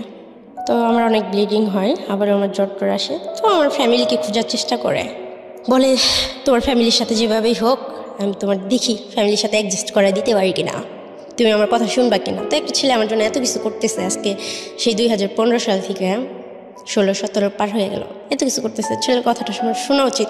তাছাড়া আমার ফ্যামিলিকে আমি অনেক মিস করি, ভালোবাসি, চাই তাদেরকে পেতে আমি। তো আমি আমার নানার বাড়িতে, ও আমাকে অনেকগুলো টাকা দিল, 8,000 টাকা দিল। অনেকগুলো কেনাকাটা কইরা আমি বাড়িতে গেলাম, মামার বাড়িতে। যা বললাম যে আমার বিয়ে হয়েছে, খুব বড় লোক ছেলে। তখন আমাকে সবাই অনেক আদর করলো। বিয়েটা তখন আমার হয় নাই। তো মিথ্যা বলে আমি দেখি যে আমি সবার কাছ থেকে অনেক ভালোবাসা পেলাম। কিন্তু আমার খুব কান্না পাচ্ছিল যে আজকে শুনছি যে আমার হাজব্যান্ড অনেক বড় লোক, বা আমার কাছে এখন টাকা আছে, আমি ভালো একটা জামা পরে আসছি, ভালো একটা জুতা পরে আসছি। এর জন্য আমার যে মামিরা কখনো মানে আমার দিকে তাকিত না, তারা বেডে আমাকে বসতে দিচ্ছে। আমি তো অবাক, কিন্তু ওই বেডে আর আমি বসি নেই। আর নানি আমার জন্য খাবার নিয়ে আসছে। কিন্তু আমার সেই দিনের কথা মনে পড়ে গেছে যে লাস্ট যেদিন আমি বের হই আমার খাবারটা আমার নানি নিয়ে ফালাই দিছিল। বাট সেদিনকে আমার নানি আমার জন্য মাংস দিয়ে ভাত নিয়ে এসে বলতেছে আমি তোমাকে খাওয়াই দিই মা। নানি মানে অনেক আদর করে বলতেছে। বাট আমি বললাম যে না, আমি রোজা রাখছি, আমি খাবো না। তো আসলে আমি রোজা রাখিনি, আমি ঠিকই বাসা থেকে ভাত খেয়ে গেছি। আসলে ওই খাবারটা খাওয়ার আমার কোনো ইচ্ছেই ছিল না। তো মিথ্যা কথা বলি আমি, আর ওনাদের খুব দেখতে ইচ্ছে করতেছিল, এর জন্য যাই। তো সব কিছুর পরে আমি এক জায়গায় বসি আর নানিকে জিজ্ঞেস করি যে নানি, তুমি আমাকে একটা সত্যি কথা বলবো, আমার খুব কষ্ট যে আমি কে বা আমার ভাই কে ছিল, আমরা কোত্থেকে আসলাম। তো উনি বলতেছে, দেখো তোমার বাবা খুব খারাপ ছিল, তো এই জন্য তোমার মাকে আবার বিয়ে দেওয়া হয়েছে, সেই অনেক কথা বললো। তো ওইটাই তোমার মা, আমার মেয়ে সুখের দিকে তাকায় হয়তো আমাদের সামর্থ্য হয় নাই, যার কারণে তোমাকে ওইভাবে মানুষ করতে পারিনি। ঠিক আছে, দেখো আল্লাহ তো তোমাকে অনেক সুখে রাখছে, কিন্তু আমি তো জানি যে আল্লাহ আমাকে কত সুখে রাখছে, কি সুখে রাখছে, কেন সুখে রাখছে। এরকম করে আমি ওই দিনকে ওখান থেকে চলে আসলাম। ওনাকে 2000 টাকা দিলাম, নানাকে 1000 টাকা দিলাম, দিয়ে চলে আসলাম। আমি বললাম, দেখো আমি তোমাদের কাছে কিছু চাই না, আমার বড় আন্টির একটা ছবি আমাকে নিয়ে দিবা, আমি ছবিটা বাঁধা মাকে তো দেখতে পারবো না। কিন্তু কেন পারবে না, তোমার বিয়ে হয়েছে না, তোমার হাজব্যান্ডের অনেক টাকা আছে না, এখন তোমার মা তোমার সাথে অবশ্যই কথা বলবে। তখন আমি বললাম যে কত টাকা দিলে মা আমার সাথে কথা বলবে, স্বীকার করবে। পরে বলতেছে, আগে নিজের পায়ে দাঁড়াও, তোমার হাজব্যান্ডের কত টাকা আছে, কি আছে, তোমার হাজব্যান্ড কি করে, সেই শুধু টাকার বিষয় নিয়ে জিজ্ঞেস করতেছে। তার কাছে টাকাটাই যেন সব কিছু। কে এটা? আমার নানি। তো বলতেছে, তুমি যে কোনো সময় জামাইকে নিয়ে, আমার মামি বলতেছে, রিপা তোমার জামাইকে নিয়ে আসবো না, আমার ছেলেকে নিয়ে আসবো না। তখন আমি সত্যি খুব আমি কখনো ইতিহাস, আমি অনেক গল্প বই পড়তাম, আমি অনেক গল্প শুনতাম ম্যাডামদের কাছ থেকে এতিমখানায়। কখনো আমি এরকম কোনো গল্প শুনিনি, এরকম কোনো জীবন দেখিনি। প্রত্যেকটা মানুষের জীবনে আল্লাহ তাআলা ভালো খারাপের মাঝখানে কিছু কিছু দেয়। আমাকে আল্লাহ কি দিচ্ছে আমি খুঁজে পাইনি। আল্লাহ। তারপর চলে আসি। তো কিছুদিন পর আমার ওই বড় আন্টি বাড়িতে আসে, ওনার কিডনির সমস্যা, ওনার ব্লাড লাগবে, ওনার ব্লাড হচ্ছে ও নেগেটিভ। মানিকগঞ্জ সদরে উনি ভর্তি হয়। তো আমার নানি আমাকে ফোন দিয়া বলে বিষয়টা, আমার ব্লাডটা ও নেগেটিভ। আমি যাই সাথে সাথে হসপিটালে। তার কয়েকদিন আগে আমি বেবি নষ্ট করছি, আমার এমনিতে অনেক ব্লিডিং হয়েছে। ডাক্তার আমাকে বলে যে দেখো তোমার ব্লাড নেওয়া যাবে না। তো আমি বললাম কেন ডাক্তার? পরে বলতেছে, উনি তোমার কি হয়? আমি কই আমার আন্টি হয়। পরে উনি অক্সিজেন নিতেছিল, ডাক্তার কিছুদিন নেবে না, বলতেছে তোমার শরীরের যে অবস্থা, তোমার এখন ব্লাড নিলে তুমি অসুস্থ হয়ে যাবে।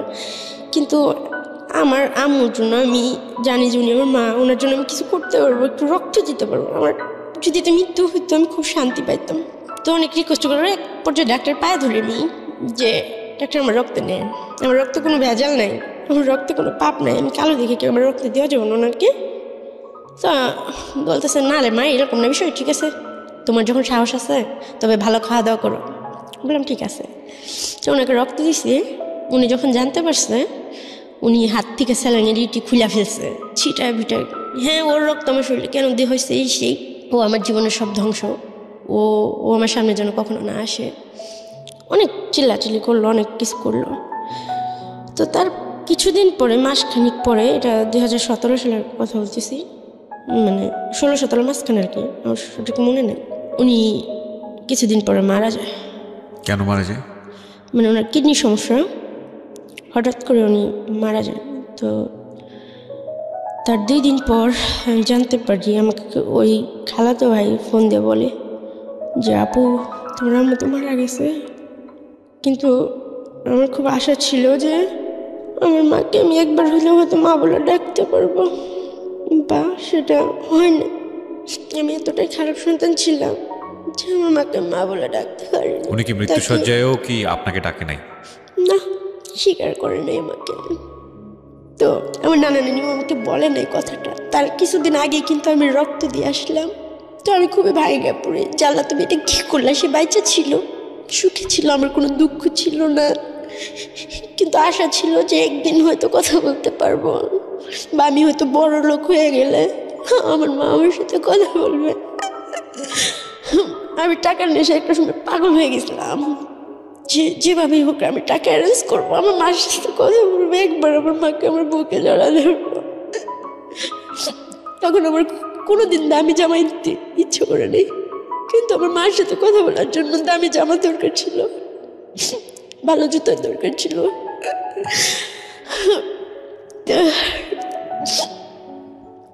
সেটা ওর কাছে ছিল না। তো জানি না সে কেন এমন করছে, আল্লাহ তাকে ভেস্তে নসিব করুক। এখন আমার মার জন্য অনেক দোয়া করে। আমার মাকে আমি দেখিনি, জানি না, তারপর খুব ভালোবাসতাম। মা শব্দটাকে আমি খুব ভালোবাসতাম। সবার মাকে আমি খুব সম্মান করি। আমি কিন্তু মার কাছ থেকে কিছু পাইনি। তারপর আমি বলি সবাইদেরকে, মা যতই খারাপ হোক, তারপর মাকে কখনো কষ্ট দেওয়া আমার মনে হয় উচিত না। আমার গর্ভে যখন 2 মাসের একটা বেবি আসছিল, 2 মাসের যন্ত্রণায় আমি বুঝছি যে মা হওয়া কতটা কষ্টকর। তো আমার মার প্রতি আমার কখনো রাগ হয় নাই, কখনো আমি অভিমান করিনি। বাবার প্রতি অনেক কিছু হয়েছে, ছেলেদের প্রতি অনেক কিছু হয়েছে, কিন্তু মার প্রতি কখনোই হয় নাই। কিন্তু আমার মাকে আমি পাই নাই। আল্লাহ যেন এরকম আর কারোর সাথে না করে, মা ছাড়া কোনো সন্তান যেন দুনিয়া না রাখে। আমি হয়তো বাইচান্স দিয়ে, আবার জানি না আমার জায়গায় অন্য কেউ থাকলে কি করতো, কিভাবে নিঃশ্বাস নিত। আমার নিঃশ্বাস নিতে খুব কষ্ট হয়। আমার পৃথিবীটা খুবই একার। ঈদে যখন সবাই দেশে যায়, আমি একটা রুমে থাকি, পুরো বিল্ডিংটাই ফাঁকা হয়ে যায়। ওই ছেলেটা ও দেশে চলে যায়, আমি একা থাকি। আমি ঘুমের ওষুধ খাই, দিনগুলো কাটাই, হয়তো 6-7 দিন পর আসে। এরকম করতে করতে এই ছেলেটা বলে, আমি তোমাকে কোনো দিন ছেড়ে যাবো না রিপা, তুমি টেনশন করো না। আমি বলছি না, সবাই আমাকে ছেড়ে চলে যাবে, তুমি আমাকে মিথ্যেও আশা দিও না, আমাকে কখনো মিথ্যে বলো না। তোমার যদি অন্য কোনো মেয়ে পছন্দ হয় তুমি আমাকে বলো, আমি নির্দ্বিধায় তোমাকে ছেড়ে দেবো। ও আমার মার মৃত্যুর কথাটা শুনে ও আমাকে অনেক সান্ত্বনা দেয়, আমার পাশে থাকে, আমাকে অনেক ভালোবাসে। তখন ওই যে লোকটা আমাকে বিক্রি করে দিচ্ছিল, ওই লোকটার সাথে হঠাৎ একদিন রাস্তায় আমার দেখা হয়। সেটা হলো মিরপুর 11.5 নম্বর রূপনগর আবাসিক এলাকায়। দেখা হওয়ার সাথে সাথে আমি খুব ভাবের সাথে হাইটে চলে যাওয়ার চেষ্টা করি, কিন্তু আমি আশায় থাকি যে উনি বোধহয় আমাকে পিছন থেকে ডাকবে, বাট উনি আমাকে ডাকে না। তখন আমি নিজে থেকে আবার পিছের দিকে ঘুরে ওনার কাছে যাই। আমি কিন্তু সেই মুহূর্তে জানি যে উনি আমার বাবা। যাওয়ার পরে ওনাকে আমি জিজ্ঞেস করি, আপনি আমার সাথে এরকম কিছু করছেন, ঠিক আছে, আমি আপনার কোনো কিছু বলবো না, কিন্তু একটা সত্যি কথা বলবেন, মানে কোনো বাবাকে এরকম করতে পারে? তখন লোকটা কান্না করে দিয়ে বলতেছে যে দেখো, কোনো বাবা এরকম করতে পারে কিনা জানি না, তবে আমি তো তোমার বাবাই না। তারপর বললো যে তোমার যে আঙ্কেল ছিল, তোমার যে নানা ছিল, তোমাকে আমার কাছে দিয়ে আমার কাছ থেকে 15,000 টাকা নিয়ে গেছিল। এটা আজ থেকে 10 বছর আগের কথা। আমার কোনো কিছু করার ছিল না, আর আমি জুয়াটা খেলতাম, আমাকে তুমি মাফ করে দিও। আমি বুঝিনি, একটু থামাচ্ছি। হ্যাঁ রিপা, আমি কনফিউজ হয়ে যাচ্ছি। কে দিয়ে গেছে ওনাকে? আমার আঙ্কেল আর আমার নানা। আঙ্কেল বলতে? মানে ওই আঙ্কেলটার কথা বলতেছি, ওই যে আমার ওই আন্টির হাজব্যান্ড। আমার বড় আন্টির হাজব্যান্ড? ছোট আন্টির হাজব্যান্ড। ছোট আন্টির হাজব্যান্ড এবং আমার নানা, এই দুজনে মিলে এই লোকের কাছে দিয়ে গেছে? অবশ্যই তারাই দিয়ে গেছিল যে এটাই তোমার বাবা, আজ থেকে তুমি তোমার বাবার কাছে থাকবা। বাট এখানে যে টাকার বিষয়টা হয়েছে সেটা আমি জানতাম না। সে ওই যে প্রথমবার দিয়ে গেল তোমাকে, মানে বিক্রি করে দেওয়ার আগ মুহূর্ত পর্যন্ত। তার মানে সে তোমার বাবা ছিল না, এবং ওই বিক্রিটা আলটিমেটলি ওনার কাছে করেছিল। তাহলে আলটিমেটলি বাবাকে? জানি না, আজও জানি না। প্রিয় শ্রোতা, আপনারা শুনছেন প্রাণ মিস্টার ম্যাঙ্গো ক্যান্ডি প্রেজেন্স জীবন গল্প। জীবন গল্পের অতিথির গল্পে আবারও ফিরবো, তার আগে আপনাদেরকে মনে করিয়ে দিচ্ছি, সিচুয়েশন যখন খুব কড়া, মন বসে না কোনো কাজে, তখন মন ঠিক করতে মুখ দিতে পারেন কাঁচা আমের স্বাদে Pran Mister Mango candy, good mood guaranteed. আমরা ফিরে যাচ্ছি আমাদের অতিথির গল্পে। জি।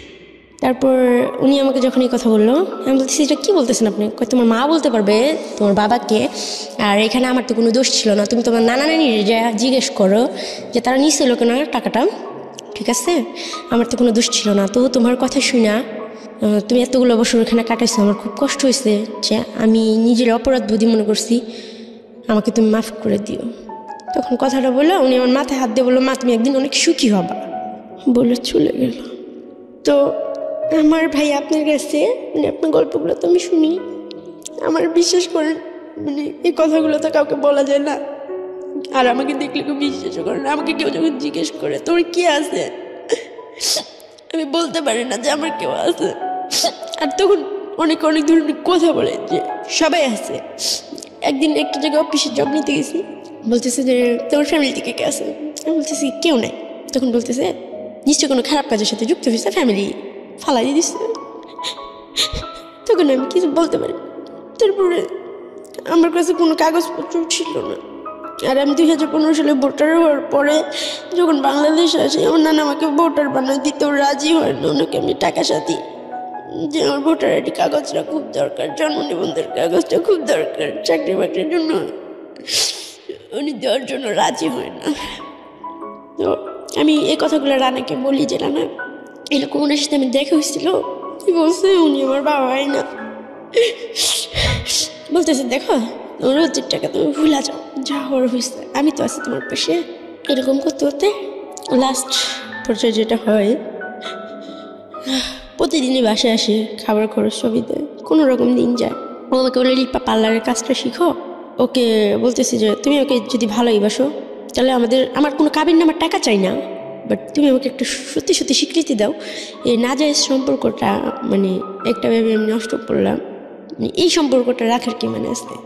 তো ওর বন্ধু ছিল, তো আমাকে একদিন হঠাৎ করে বলতেছে রিপা, এটা 2018 সালের ঘটনা, রিপা আমার একটা কাজ আছে, আমার খুব ইম্পর্টেন্ট কাজ আছে।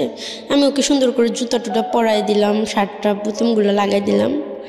পরে ওর বন্ধু বলতেছে রিপা তুমি যারা অন্ধবিশ্বাস করো সে তো আসলে তোমার বিশ্বাসের যোগ্য না, তোমাকে ঘরে রেখে আসছে বাট অন্য মেয়ে নিয়ে থাকতেছে।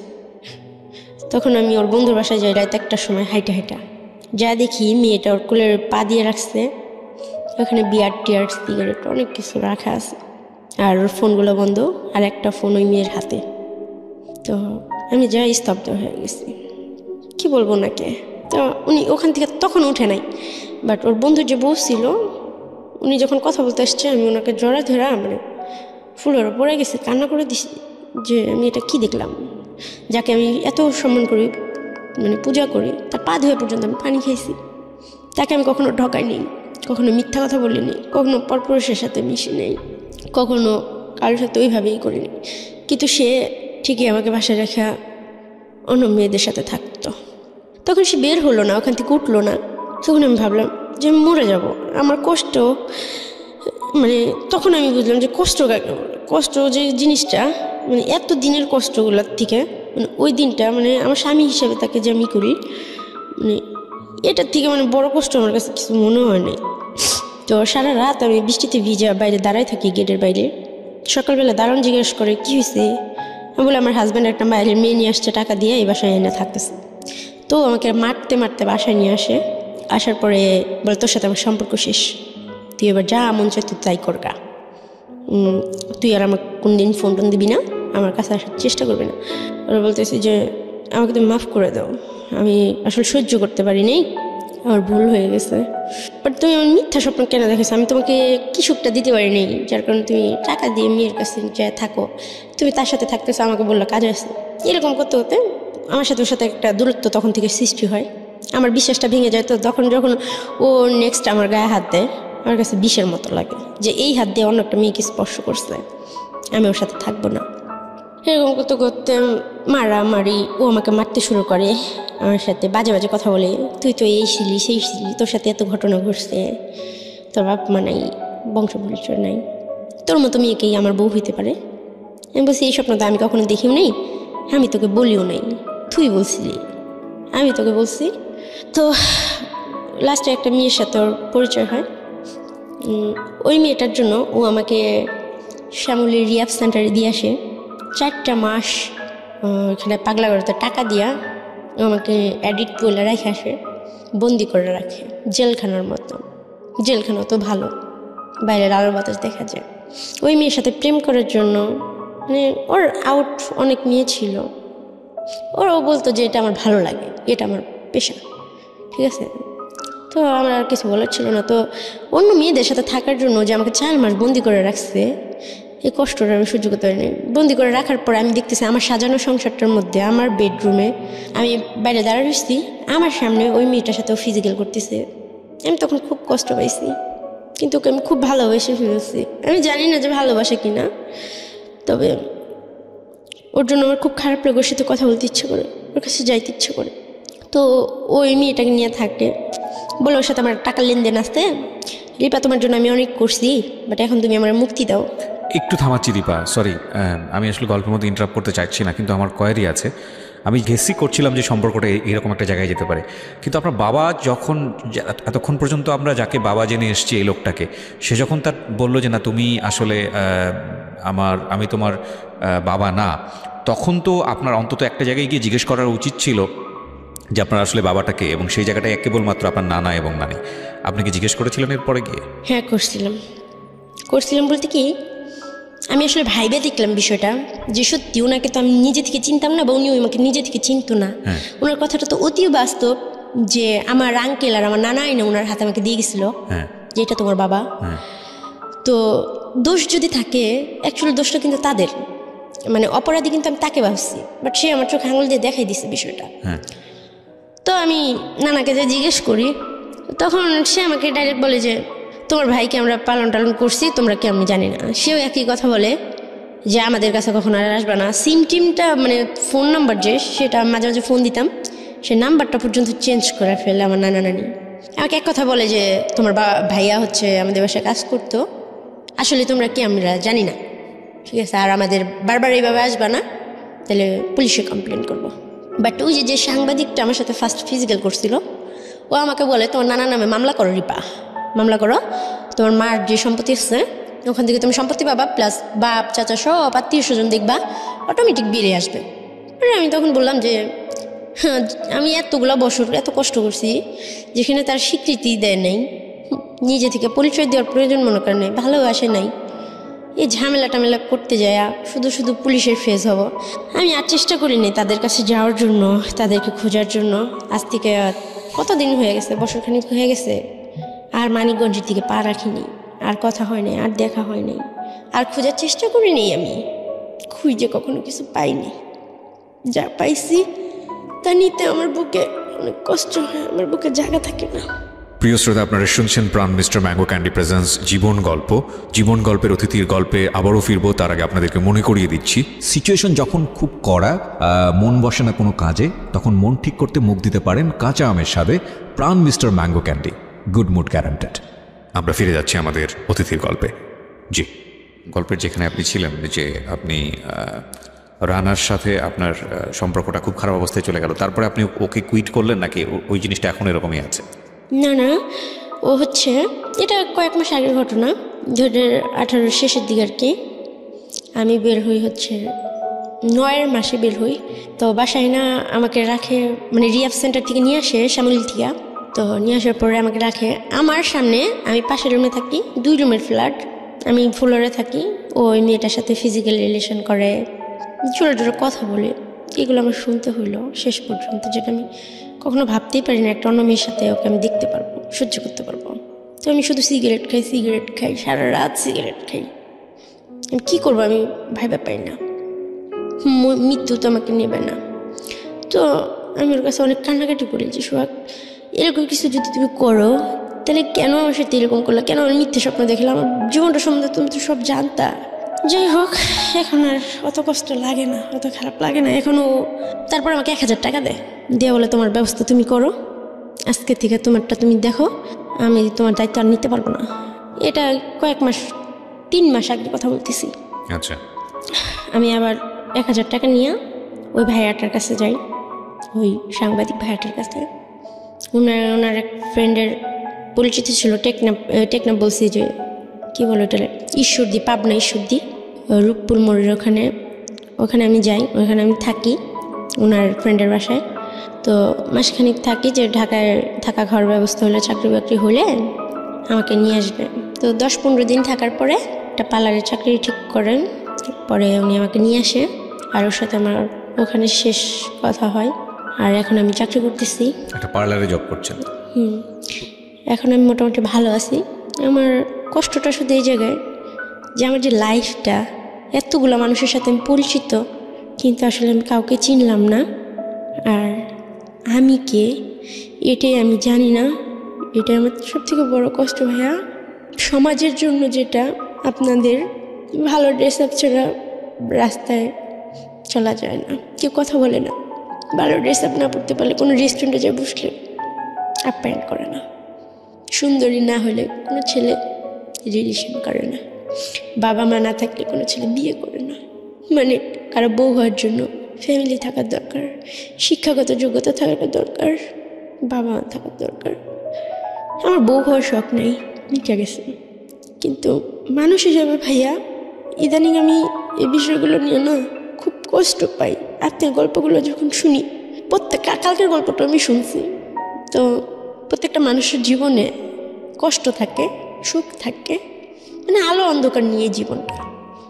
কিন্তু আপনি কি আমাকে একটু বলবেন যে আমার জীবনে রাতের অন্ধকার আছে, দিনের আলো আছে, আল্লাহ আমার জীবনে আলোটা দিছে কোন জায়গায়? এক্স্যাক্টলি। আমি এইখানে এসেই হয়তো গল্পটা, এই প্রশ্নের জায়গাটার জন্যই হয়তো আজকে আপনি জীবন গল্পে এসেছেন।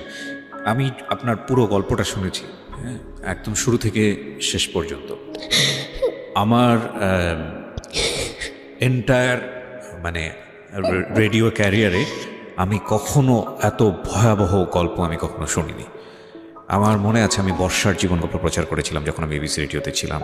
দ্যাট ওয়াজ লাইক পুরো রেডিও ইন্ডাস্ট্রিকে শেক করেছিল ওই রাতের বেলা, যে ঝাঁকুনি দিয়েছিল যে এরকম একটা গল্প রেডিওতে প্রচার হতে পারে। অনেক গল্প এসছে, কিন্তু আমার কাছে মনে হলো, আমার তখনই মনে হয়েছিল যে আর এত হাই ভলিউমের, এত হাই পাওয়ারের কোনো গল্প হয়তো রেডিওতে আর কখনো আসবে না। কিন্তু আজকে আমি বলতে বাধ্য হলাম, এবং আজকের পর থেকে আমি বিশ্বাস করব যে আপনি যে গল্পটা বলে গেলেন সেই গল্প বর্ষাকেও ছাপিয়ে গেল। সেই গল্প হয়তো আপনার ভবিষ্যতে হয়তো এমন কেউ একজন আসবে যে হয়তো আপনাকেও ছাপিয়ে যাবে। মানুষ এতটা ড্রামাটিক লাইফ লিড করতে পারে, আমি বলি জীবন নাটকের চেয়েও নাটকীয়, কিন্তু এতটাই হতে পারে এটা আমারও জানা ছিল না। দেখেন, আমি কয়েকটা কথা বলি আপনাকে। একটা যেটা হচ্ছে যে আপনার না পাওয়ার জায়গাগুলো অনেক বড়। এই জায়গাগুলোতে সান্ত্বনা দেওয়ার মতো কিচ্ছু নাই, আমার হাতে কিচ্ছু নাই। পৃথিবীতে এত বড় বড় মোটিভেশনাল স্পিকার আছে যারা মানুষকে স্বপ্ন দেখায়, যারা মানুষকে সুন্দরের কথা বলে যে অবস্থানেই আপনি থাকেন না কেন সামনের দিন ভালো থাকতে হবে এবং থাকার জন্য এই করতে হবে। আমার খালি মনে হয়েছে আজকের এই গল্পটা শোনানোর সময়টাতে এই গল্পটা যদি তাদের কাছে নিয়ে যাওয়া যেত, তারা আসলে কি জবাব দিতেন। এত বড় বড় মোটিভেশনাল স্পিকার যেটা আমরা আমাদের ফেসবুকে দেখি কিংবা সারা দুনিয়াতে আছে, সাতগুরু থেকে শুরু করে, সবার প্রতি রেসপেক্ট রেখে বলছি, অনেক বড় বড় মোটিভেশনাল স্পিকার আছেন। যদি এই গল্পটা শুনতো তাহলে তারা এই মেয়েটাকে কি বলে সান্ত্বনা দিত। ওর বয়স এখন 21 থেকে 22। আমি বরং আপনাকে এমন একটা জায়গায় বসাতে চাই। আমি আপনাকে কোনো মোটিভেশন দিচ্ছি না, কোনো পজিটিভ কথা বলতে চাচ্ছি না। আমি বরং শুধু এতটুকু বলতে চাই যে এত কিছুর পরেও আপনি বেঁচে আছেন, এত কিছুর পরেও আপনি প্রতিদিন হাসেন, প্রতিদিন কাঁদেন, জীবনকে সন্ধান করে যাচ্ছেন। সুতরাং আপনি বরং আমাদের একটা বড় মোটিভেশনের জায়গা। আমি এটাকে এভাবে দেখতে চাই। আমি গল্পের ওই জায়গায় খোঁজ করতে চাই না আপনার বাবাকে, আপনার মাকে, আপনার ভাইটার কি হলো, বা আপনার নানা যিনি ছিলেন তাকে গিয়েও কোনো প্রশ্নও করতে চাই না। এগুলো প্রশ্ন করলে এগুলোর জন্য যদি কেউ দায়ী হয়, তাকে পৃথিবীর কোনো শাস্তি নাই, একমাত্র আল্লাহ যদি শাস্তি দেয় সেটা অন্য হিসাব। এছাড়া পৃথিবীর কোনো শাস্তি নাই। আপনার প্রতি যে আচরণটা করা হয়েছে বা যারা এটার জন্য দায়ী, পৃথিবীর কোনো শাস্তি নেই। 1000 বার ফাঁসি দিলেও আমার মনে হয় না যে শাস্তি তাদের জন্য ঠিক হবে। সুতরাং তাদের খোঁজ না করাটাই বেটার। আমি শুধু এতটুকুই বলতে চাই, আপনি এই 21, 22, 23 বছরের জীবনে with the name of almighty Allah, আমি আল্লাহর প্রতি শুকর করেই কথাটা বলতে চাই যে আপনি এই অবস্থায় দাঁড়িয়ে থেকে আপনি এখনও বেঁচে আছেন এবং সত্যি সত্যি আপনি এখনও নিঃশ্বাস নিচ্ছেন। এটা আমার মনে হয় আজকে যারা জীবন গল্প শুনলো ঢাকা এফএমে, আজকের পরে যারা কান রেখেছেন দেশে এবং দেশের বাইরে, আপনাদের জীবনে আর কোনো দুঃখ থাকা উচিত না। এই মেয়েটাকে দেখলে আর দুঃখ থাকা উচিত না। এই মেয়েটাকে আমার কিচ্ছু বলার নাই, কারণ আমি ওকে কি বলবো বলেন, আমার কোনো ভাষা নাই। কিন্তু ভাইয়া সবাই যে বলতো যে আমার মুখ দেখো বাবা আমার জন্মের পর বাবা আমার সাথে এরকম হয়েছে, ভাইয়ের সাথে এরকম হয়েছে, এই বিষয়গুলো আপনি সত্যি আমাকে বলেন তো, একটা 2.5 মাসের শিশু কি পাপ করতে পারে? কতটুকু পাপ করতে পারে? রিপা, আমি আপনাকে একটা কথা বলতে পারি, আমরা পৃথিবীর শ্রেষ্ঠ জীব। সৃষ্টিকর্তা আমাদেরকে সেটাই বলেছেন, মানুষ পৃথিবীর শ্রেষ্ঠ জীব। ঠিক একইভাবে এটাও সত্য, মানুষের ভেতরে যত খারাপ জিনিস আছে পৃথিবীর অন্য কোনো প্রাণীর মধ্যে সেটা নাই। আপনি এরকম জানেন না যে বাবার দ্বারা মেয়ে রেপ হয়? এরকম ঘটনা সমাজে বিরল না? আপনি এটা জানেন? জানেন তো, শুনেছেন, এরকম নিউজ হয়। আপনি কি এটা জানেন না যে 2, 3, 4 বছরের একটা বাচ্চা তাকে রেপ করেছে, গ্যাং রেপের শিকার হয়েছে এবং তারপরে সেখান থেকে 3 তলা থেকে 4 তলা থেকে নিচে ফেলে দেওয়া হয়েছে এবং তারপরে সে মারা গেছে? আপনি এটা জানেন না? জানি ভাইয়া। তাকে মেরে বিছানার নিচে লুকিয়ে রাখা হয়েছে, খাটের নিচে লুকিয়ে রাখা হয়েছে, পরে পুলিশ গিয়ে সে লাশ উদ্ধার করেছে। এটা জানেন না? জানেন তো। এই মানুষের দ্বারা এটা সম্ভব, এই মানুষের দ্বারাই সম্ভব।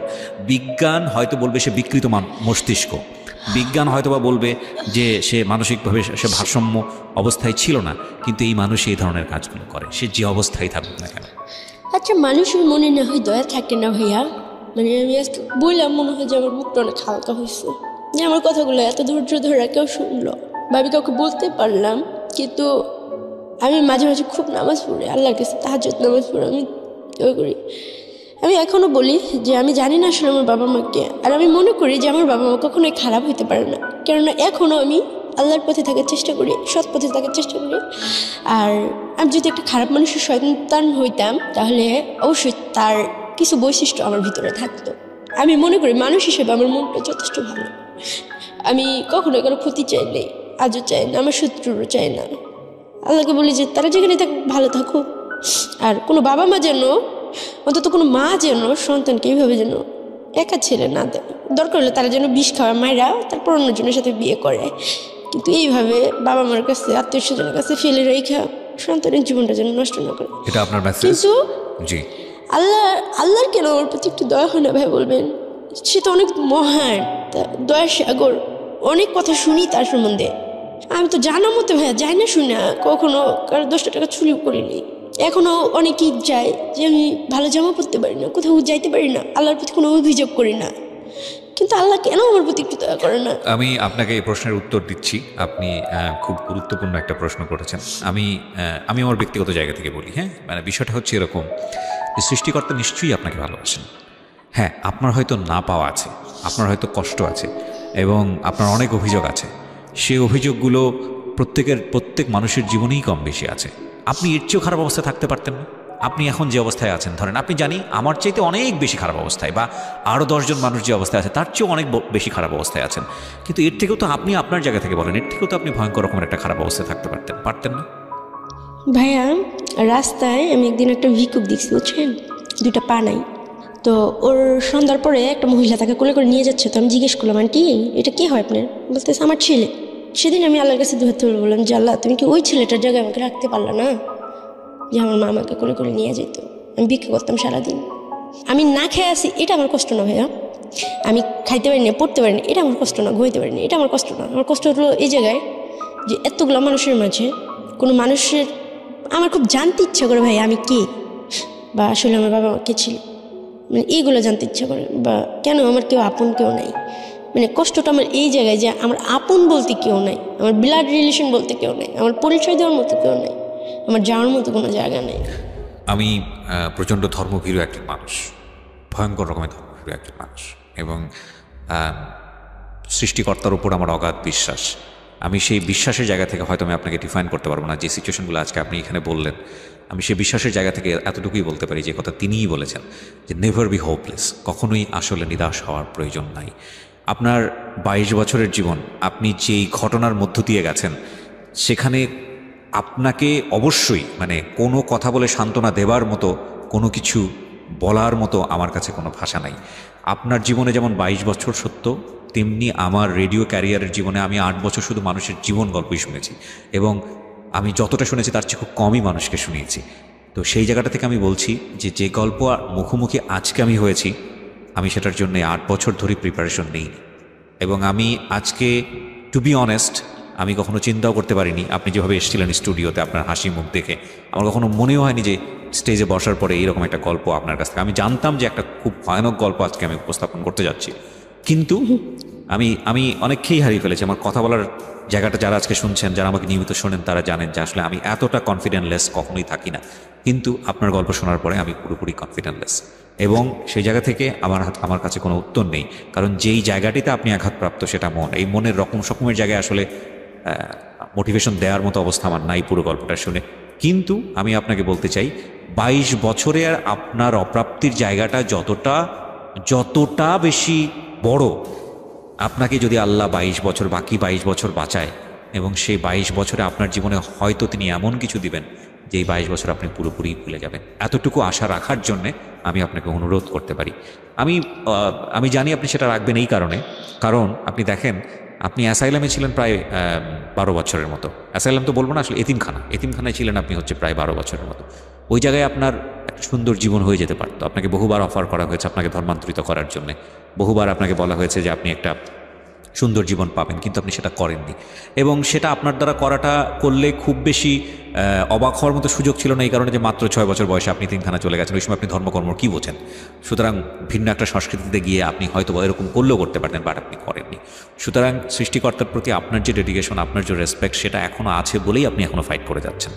এবং আপনি যে দিন শেষে একটা কথা বললেন যে আপনি ভালো আছেন, হ্যাঁ, আপনি ভালো আছেনের জায়গাটায় আপনি অনেক বেশি শক্তিশালী, নইলে আপনি 22 বছর পর্যন্ত, এতদিন পর্যন্ত আপনি টিকে থাকতে পারতেন না।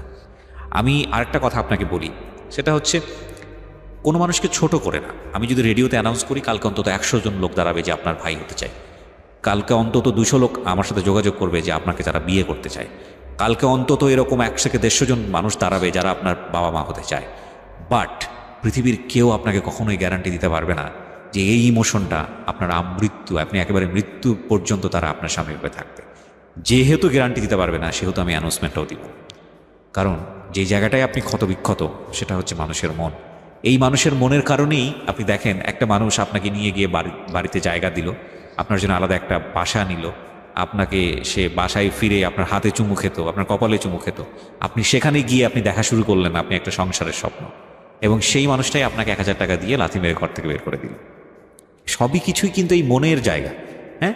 এবং আপনি দেখেন এই মনের কারণেই আপনি যে এত বড় ফাইটটা করে চলেছেন, সেই ফাইটটার জায়গাটা আপনার এখনও বেশি, অনেক অনেক বেশি অপূর্ণ। হ্যাঁ, পরিবার আপনাকে হয়তো কেউ কখনো দিতে পারবে না। আপনার যে সুন্দর একটা স্বপ্নের জায়গায় আপনার জীবনে একটা হাজব্যান্ড আসবে, সেই জায়গাটায় আমি একেবারেই নিরাশ হতে চাই না। আপনার এই পুরো গল্পটা জানার পরে আপনার জীবনে যদি এরকম কেউ একজন আসেন এবং সে যদি আপনার সব কিছু ভুলিয়ে দেন, আপনাকে যদি একটা সুন্দর জীবনের স্বপ্ন দেখান, আমি খুব বেশি অবাক হব না। এরকম মানুষ আসতেই পারেন। সবচেয়ে বড় কথা হচ্ছে যে আল্লাহ নিজেই বলেছেন যে তুমি নিরাশ হয়েও না, তুমি নিরাশ হয়েও না। ঠিক আছে, আপনার জীবনে যেই ঘটনাই ঘটেছে না কেন, যাই ঘটেছে, আপনি তো এটা বিশ্বাস করেন। যদি বিশ্বাস না করেন তাহলে বিশ্বাস জায়গাটায় আপনাকে আসতে হবে। আপনার চেয়েও ভয়ঙ্কর ঘটনা হয়তো কারো জীবনে ঘটেছে, আপনি সেটা জানেন না। সেটা তো ভাই আমি এখনো স্বীকার করি যে প্রত্যেকটা মানুষের জন্য ভালো খারাপটা আছে ভাই, কিন্তু আপনার জীবনে যেটা হয়েছে ভালোটা আপনি খুঁজে পাচ্ছেন না। এক্স্যাক্টলি, হোয়াট ইজ ভালোটা কি? তো আমার মনে হয় যে এই সার্চ করার জায়গাটা, আমি জানি না প্রিয় শ্রোতা আপনারা কি বলবেন, মানে আমার আসলেই উত্তর দেওয়ার মতো আসলে কিছু নাই। ভিক্ষা করে তার জন্য মা বলে একটা শব্দ আছে, শুধু মার জায়গাটায় আপনি কেন স্টিক হয়ে আছেন? কেননা আমি আমার মাকে খুব ভালোবাসি, আর আমি আমার মাকে কখনো ধরতে পারিনি। তো যাদের মা মারা গেছেন তারা কি করবেন? তারা সবাই আল্লাহর কাছে নামাজ পড়ে দোয়া করবে যে তার মাঝে মাঝে। আপনি ধরেন আপনার মা তো মারা গেছেন, আপনি হয়তো মায়ের কাছ থেকে যতটুকু পাওয়ার ছিল আপনি পাননি। আমি এরকম গল্প শুনেছি যে ভাই আপনাকে বলেও বুঝাতে পারবো না, আমি জানি, আমার মার জন্য যে আমি মরতে পারতাম, মা শব্দটাকে আমি খুব ভালো। আমি এরকম গল্পও জানি যে 12-13 বছর বয়সে সেই ছেলে অনেক প্ল্যান করে তার বাবাকে খুন করেছে। আমি এরকম গল্পও জানি এবং সেটা আমি প্রচারও করেছি। সেটাও তো তার জীবনে একটা বাবা। তো ওর কাছে প্রার্থনাটা কি? এরকম বাবা থাকার চেয়ে না থাকাটা ভালো ছিল। আপনি তো আপনার পুরো জীবন জুড়েই মাকে খুঁজে পেলেন, আবার পেলেন না, পরিচয় পেলেন, আবার পেলেন না, একটা মিস্ট্রি। অনেকের জীবনে বাবা মার প্রেজেন্স সবচেয়ে বড় যন্ত্রণা দেখো ভাইয়া, যে আমি যে মা, মানে এগুলো একটা সময় ছিল না, কষ্ট ছিল। আমি ভাবছি মা মরে গেছে, বাট আমার জীবন আইসা এইভাবে আইসা আবার ফিরা আবার মারা গেছে। আমার একটা জীবনে কয়বার আমার মাটা মারা গেল আপনি বলেন তো? এক্স্যাক্টলি, আমার আসলে কোনো উত্তর নাই প্রিয় শ্রোতা। I am truly hopeless. আমি বৃথা চেষ্টা করছি ওকে বোঝানোর জন্য, কারণ এই সিচুয়েশনে আমি ভাবিনি, আমি এন্টায়ার ক্যারিয়ারে কখনো ভাবিনি। প্রশ্ন করছিলেন ভাইয়া যে তুমি কেন গল্পটা বলতে চাও, শিক্ষণীয় আছে। আসলে আমি নিজেও জানি না, আমি শুধু আমার কষ্টটা শেয়ার করার জন্য গল্পটা বলছি। আর কোনো মা যেন সন্তানের কথা একটু ভাবে, আমার গল্পটা যারাই শুনুক, কোনো সন্তান কালো হোক, পঙ্গু হোক, যাই হোক, দরকার হলে যেন 10 টাকার বিষ কিনা সন্তানকে মেরে ফেলে, কিন্তু রাস্তায় যেন কখনো ছেলে না দেয়। আমি এটাই বলতে চাই। আর মামিরা মানে এতটা নিষ্ঠুরতা যেন না করে, কারণ আমরা তো রক্তে মাংস করা মানুষ, সবাই যেন একটু ভাবে নিজের মন থেকে। এক্স্যাক্টলি, আপনার জায়গা থেকে আপনি চমৎকারই বলেছেন। আমি যদি একটু আপনাকে আপনার জীবনটা নিয়ে জিজ্ঞেস করি, এত কিছুর পরে আপনি পজিটিভ যদি বলেন আপনার লাইফ নিয়ে, আপনি ভবিষ্যৎ জীবনটা কি করতে চান আপনার নিজের জায়গা থেকে? ভাইয়া আমি একটা বিউটি পার্লার দিতে চাই, আর আমার যদি কখনো টাকা পয়সা হয় আমি একটা সেলাই সেন্টার খুলবো, আর পার্লারটাও আমার থাকবে, প্লাস রাস্তায় যে বাচ্চাগুলো থাকে, আমার অনেক টাকা হইলে আমি কখনো বিয়ে করব না, এটা আমি আশা করি। জানি না ভাগ্যে কী আছে, আল্লাহ জানে সব। আল্লাহ জানি না আমার কোনো পাপের ফলই হয়তো হবে, আল্লাহ আমাকে মাফ করুক। আমি ওই অনাথ বাচ্চাগুলো নিয়ে ওই এতিমখানায় যেভাবে দিন কাটাতাম, আমি ওদের পড়াশোনা শিখাবো, কোরআন পড়া শিখাবো, নামাজ পড়া শিখাবো। ওকে, যে কয়টা বাচ্চাকে পারি, 10টা বাচ্চা হলেও নিয়ে আমি থাকবো। এতক্ষণে আমি বলার মতো কিছু পেয়েছি। সো আপনার হাতে 3টা জিনিস আছে। একটা হচ্ছে আপনি একটা সেলাই সেন্টার করতে চান, আপনি একটা এতিম বাচ্চাদের নিয়ে একটা ইনস্টিটিউশন করতে চান, আর আপনি কিছু পয়সা রোজগার করতে চান এইসব কাজের জন্য, রাইট? মানে আমি সামাজিকভাবে বাঁচার জন্য কিছু পয়সা রোজগার করতে চান। তো যেই মানুষটার স্বপ্ন থাকে সেই মানুষটা মরে যায় না। So you have a dream. আপনি এভাবে চিন্তা করেন যে আপনার যেহেতু স্বপ্ন আছে, আপনার এই কাজগুলো করা উচিত, এবং এটা এমন স্বপ্ন না যে স্বপ্ন আপনি পূরণ করতে পারবেন না। এবং এই যে আপনি যেই দুঃখটা পেয়েছেন, আপনি যদি সত্যি সত্যি একটা এতিমখানা করতে পারেন, তাহলে আপনার মতো বাচ্চারা যারা ওখানে আসবে তাদের দুঃখটা আপনি বুঝতে পারবেন, তাদের তো আপনি মা হতে পারবেন। এইটুকুর জন্যে আপনার বেঁচে থাকা উচিত এবং খুব সুন্দর করে চিন্তা করা উচিত। সো ওটুকু করার পরে আপনি তখন যদি আপনি করতে পারেন, এবং করার জন্যে ইনশাআল্লাহ আমার পক্ষ থেকে দোয়া থাকবে, চেষ্টা থাকবে নিশ্চয়ই, কারণ আপনি মাত্র 22 বছর, আপনার জীবনে এখন অনেক দূর সামনে যাওয়ার আছে। বাট আপনার যে এত সুন্দর একটা স্বপ্ন আছে, এই স্বপ্নটা বাস্তবায়ন করা পর্যন্ত আপনার ফাইট করা উচিত। You are a born fighter. আপনি জন্মগতভাবে একজন যোদ্ধা, এবং আপনি যুদ্ধ করেছেন এমন এমন কঠিন জায়গাতে যেখানে টিকে থাকাই খুব মুশকিল। তো আপনি যুদ্ধ করে যদি এত দূর আসতে পারেন, তাহলে আপনার অবশ্যই একটা এতিমখানা করা উচিত আপনার মতো বাচ্চাদের জন্য। এবং আপনি তাদের কষ্ট যতটা বুঝবেন, আমি কিবরিয়া বা যারা পরিবারে বড় হয়েছে তারা কখনোই ওই কষ্টটা বুঝবে না। সুতরাং আমি চাইবো যে আপনি ধ্যান জ্ঞান সব কিছুই 3টার দিকে দেন, যে আপনাকে কিছু পয়সা রোজগার করতে হবে বৈধ উপায়, এবং আপনি একটা এতিমখানা করতে চান, এবং আপনি পথ শিশুদের জন্য কাজ করতে চান, আপনি যেটা বলছিলেন একটু আগে। আমি আজকের অনুষ্ঠানটা প্রিয় শ্রোতা এখানেই শেষ করছি। আমি আবারও বলছি যে আমার আসলে বলার কিছু নেই। আমি শুধু, আপনারা দেখেছেন পুরো অনুষ্ঠানটা আমি শুনেছি, আমি 2 শব্দ পর্যন্ত করিনি। আমি আমার এন্টায়ার এই লাইফ স্টোরি বেস ক্যারিয়ারে this is the first time আমি বলতে বাধ্য হচ্ছি, I don't have any word for her. আমার নাই, কোনো ওয়ার্ড নাই, এবং এইটাই আমার অনেস্ট ওপিনিয়ন, এইটাই আমার ভিতর থেকে যা এসছে ওটাই আমি ওর জন্য বলেছি। ওর সাথে আমার যোগাযোগ থাকবে, এবং কেউ যদি ওর সাথে কোনোভাবেই যোগাযোগ করতে চান ওর স্বপ্ন পূরণের জন্যে, বা ইন আ সেন্স আপনি যদি মনে করেন যে না ওকে, আমরাও যদি মনে করি বা ও যদি মনে করে যে না ওর সঙ্গে কমিউনিকেট করা উচিত, সেক্ষেত্রে আমার ফেসবুকের যে পার্সোনাল আইডিটি আছে সেখানে এসে আপনারা নক দেবেন, যেটা অলরেডি ট্যাগ করা আছে ঢাকা এফএমের পেজে কিংবা আমার RJ কিবরিয়া পেজে। এছাড়া আমার ইউটিউবে যে ভিডিও দেওয়া আছে ওখানে ট্যাগ করা আছে। আমরা যদি প্রয়োজন মনে করি, প্রাসঙ্গিক মনে করি, আমরা আমাদের এই বোনটির সঙ্গে আপনাদের যোগাযোগ করিয়ে দেব। Thank you very much. এরকম আর গল্প কখনো শুনতে চাই না তা না, আসলে সৃষ্টিকর্তার কাছে আজকে দোয়া করে আজকের এই অনুষ্ঠানটা শেষ করতে চাই যে আল্লাহ তুমি কাউকে কখনো এইরকম জীবন দিও না। অনেক ভালো থাকুন, শুভরাত্রি।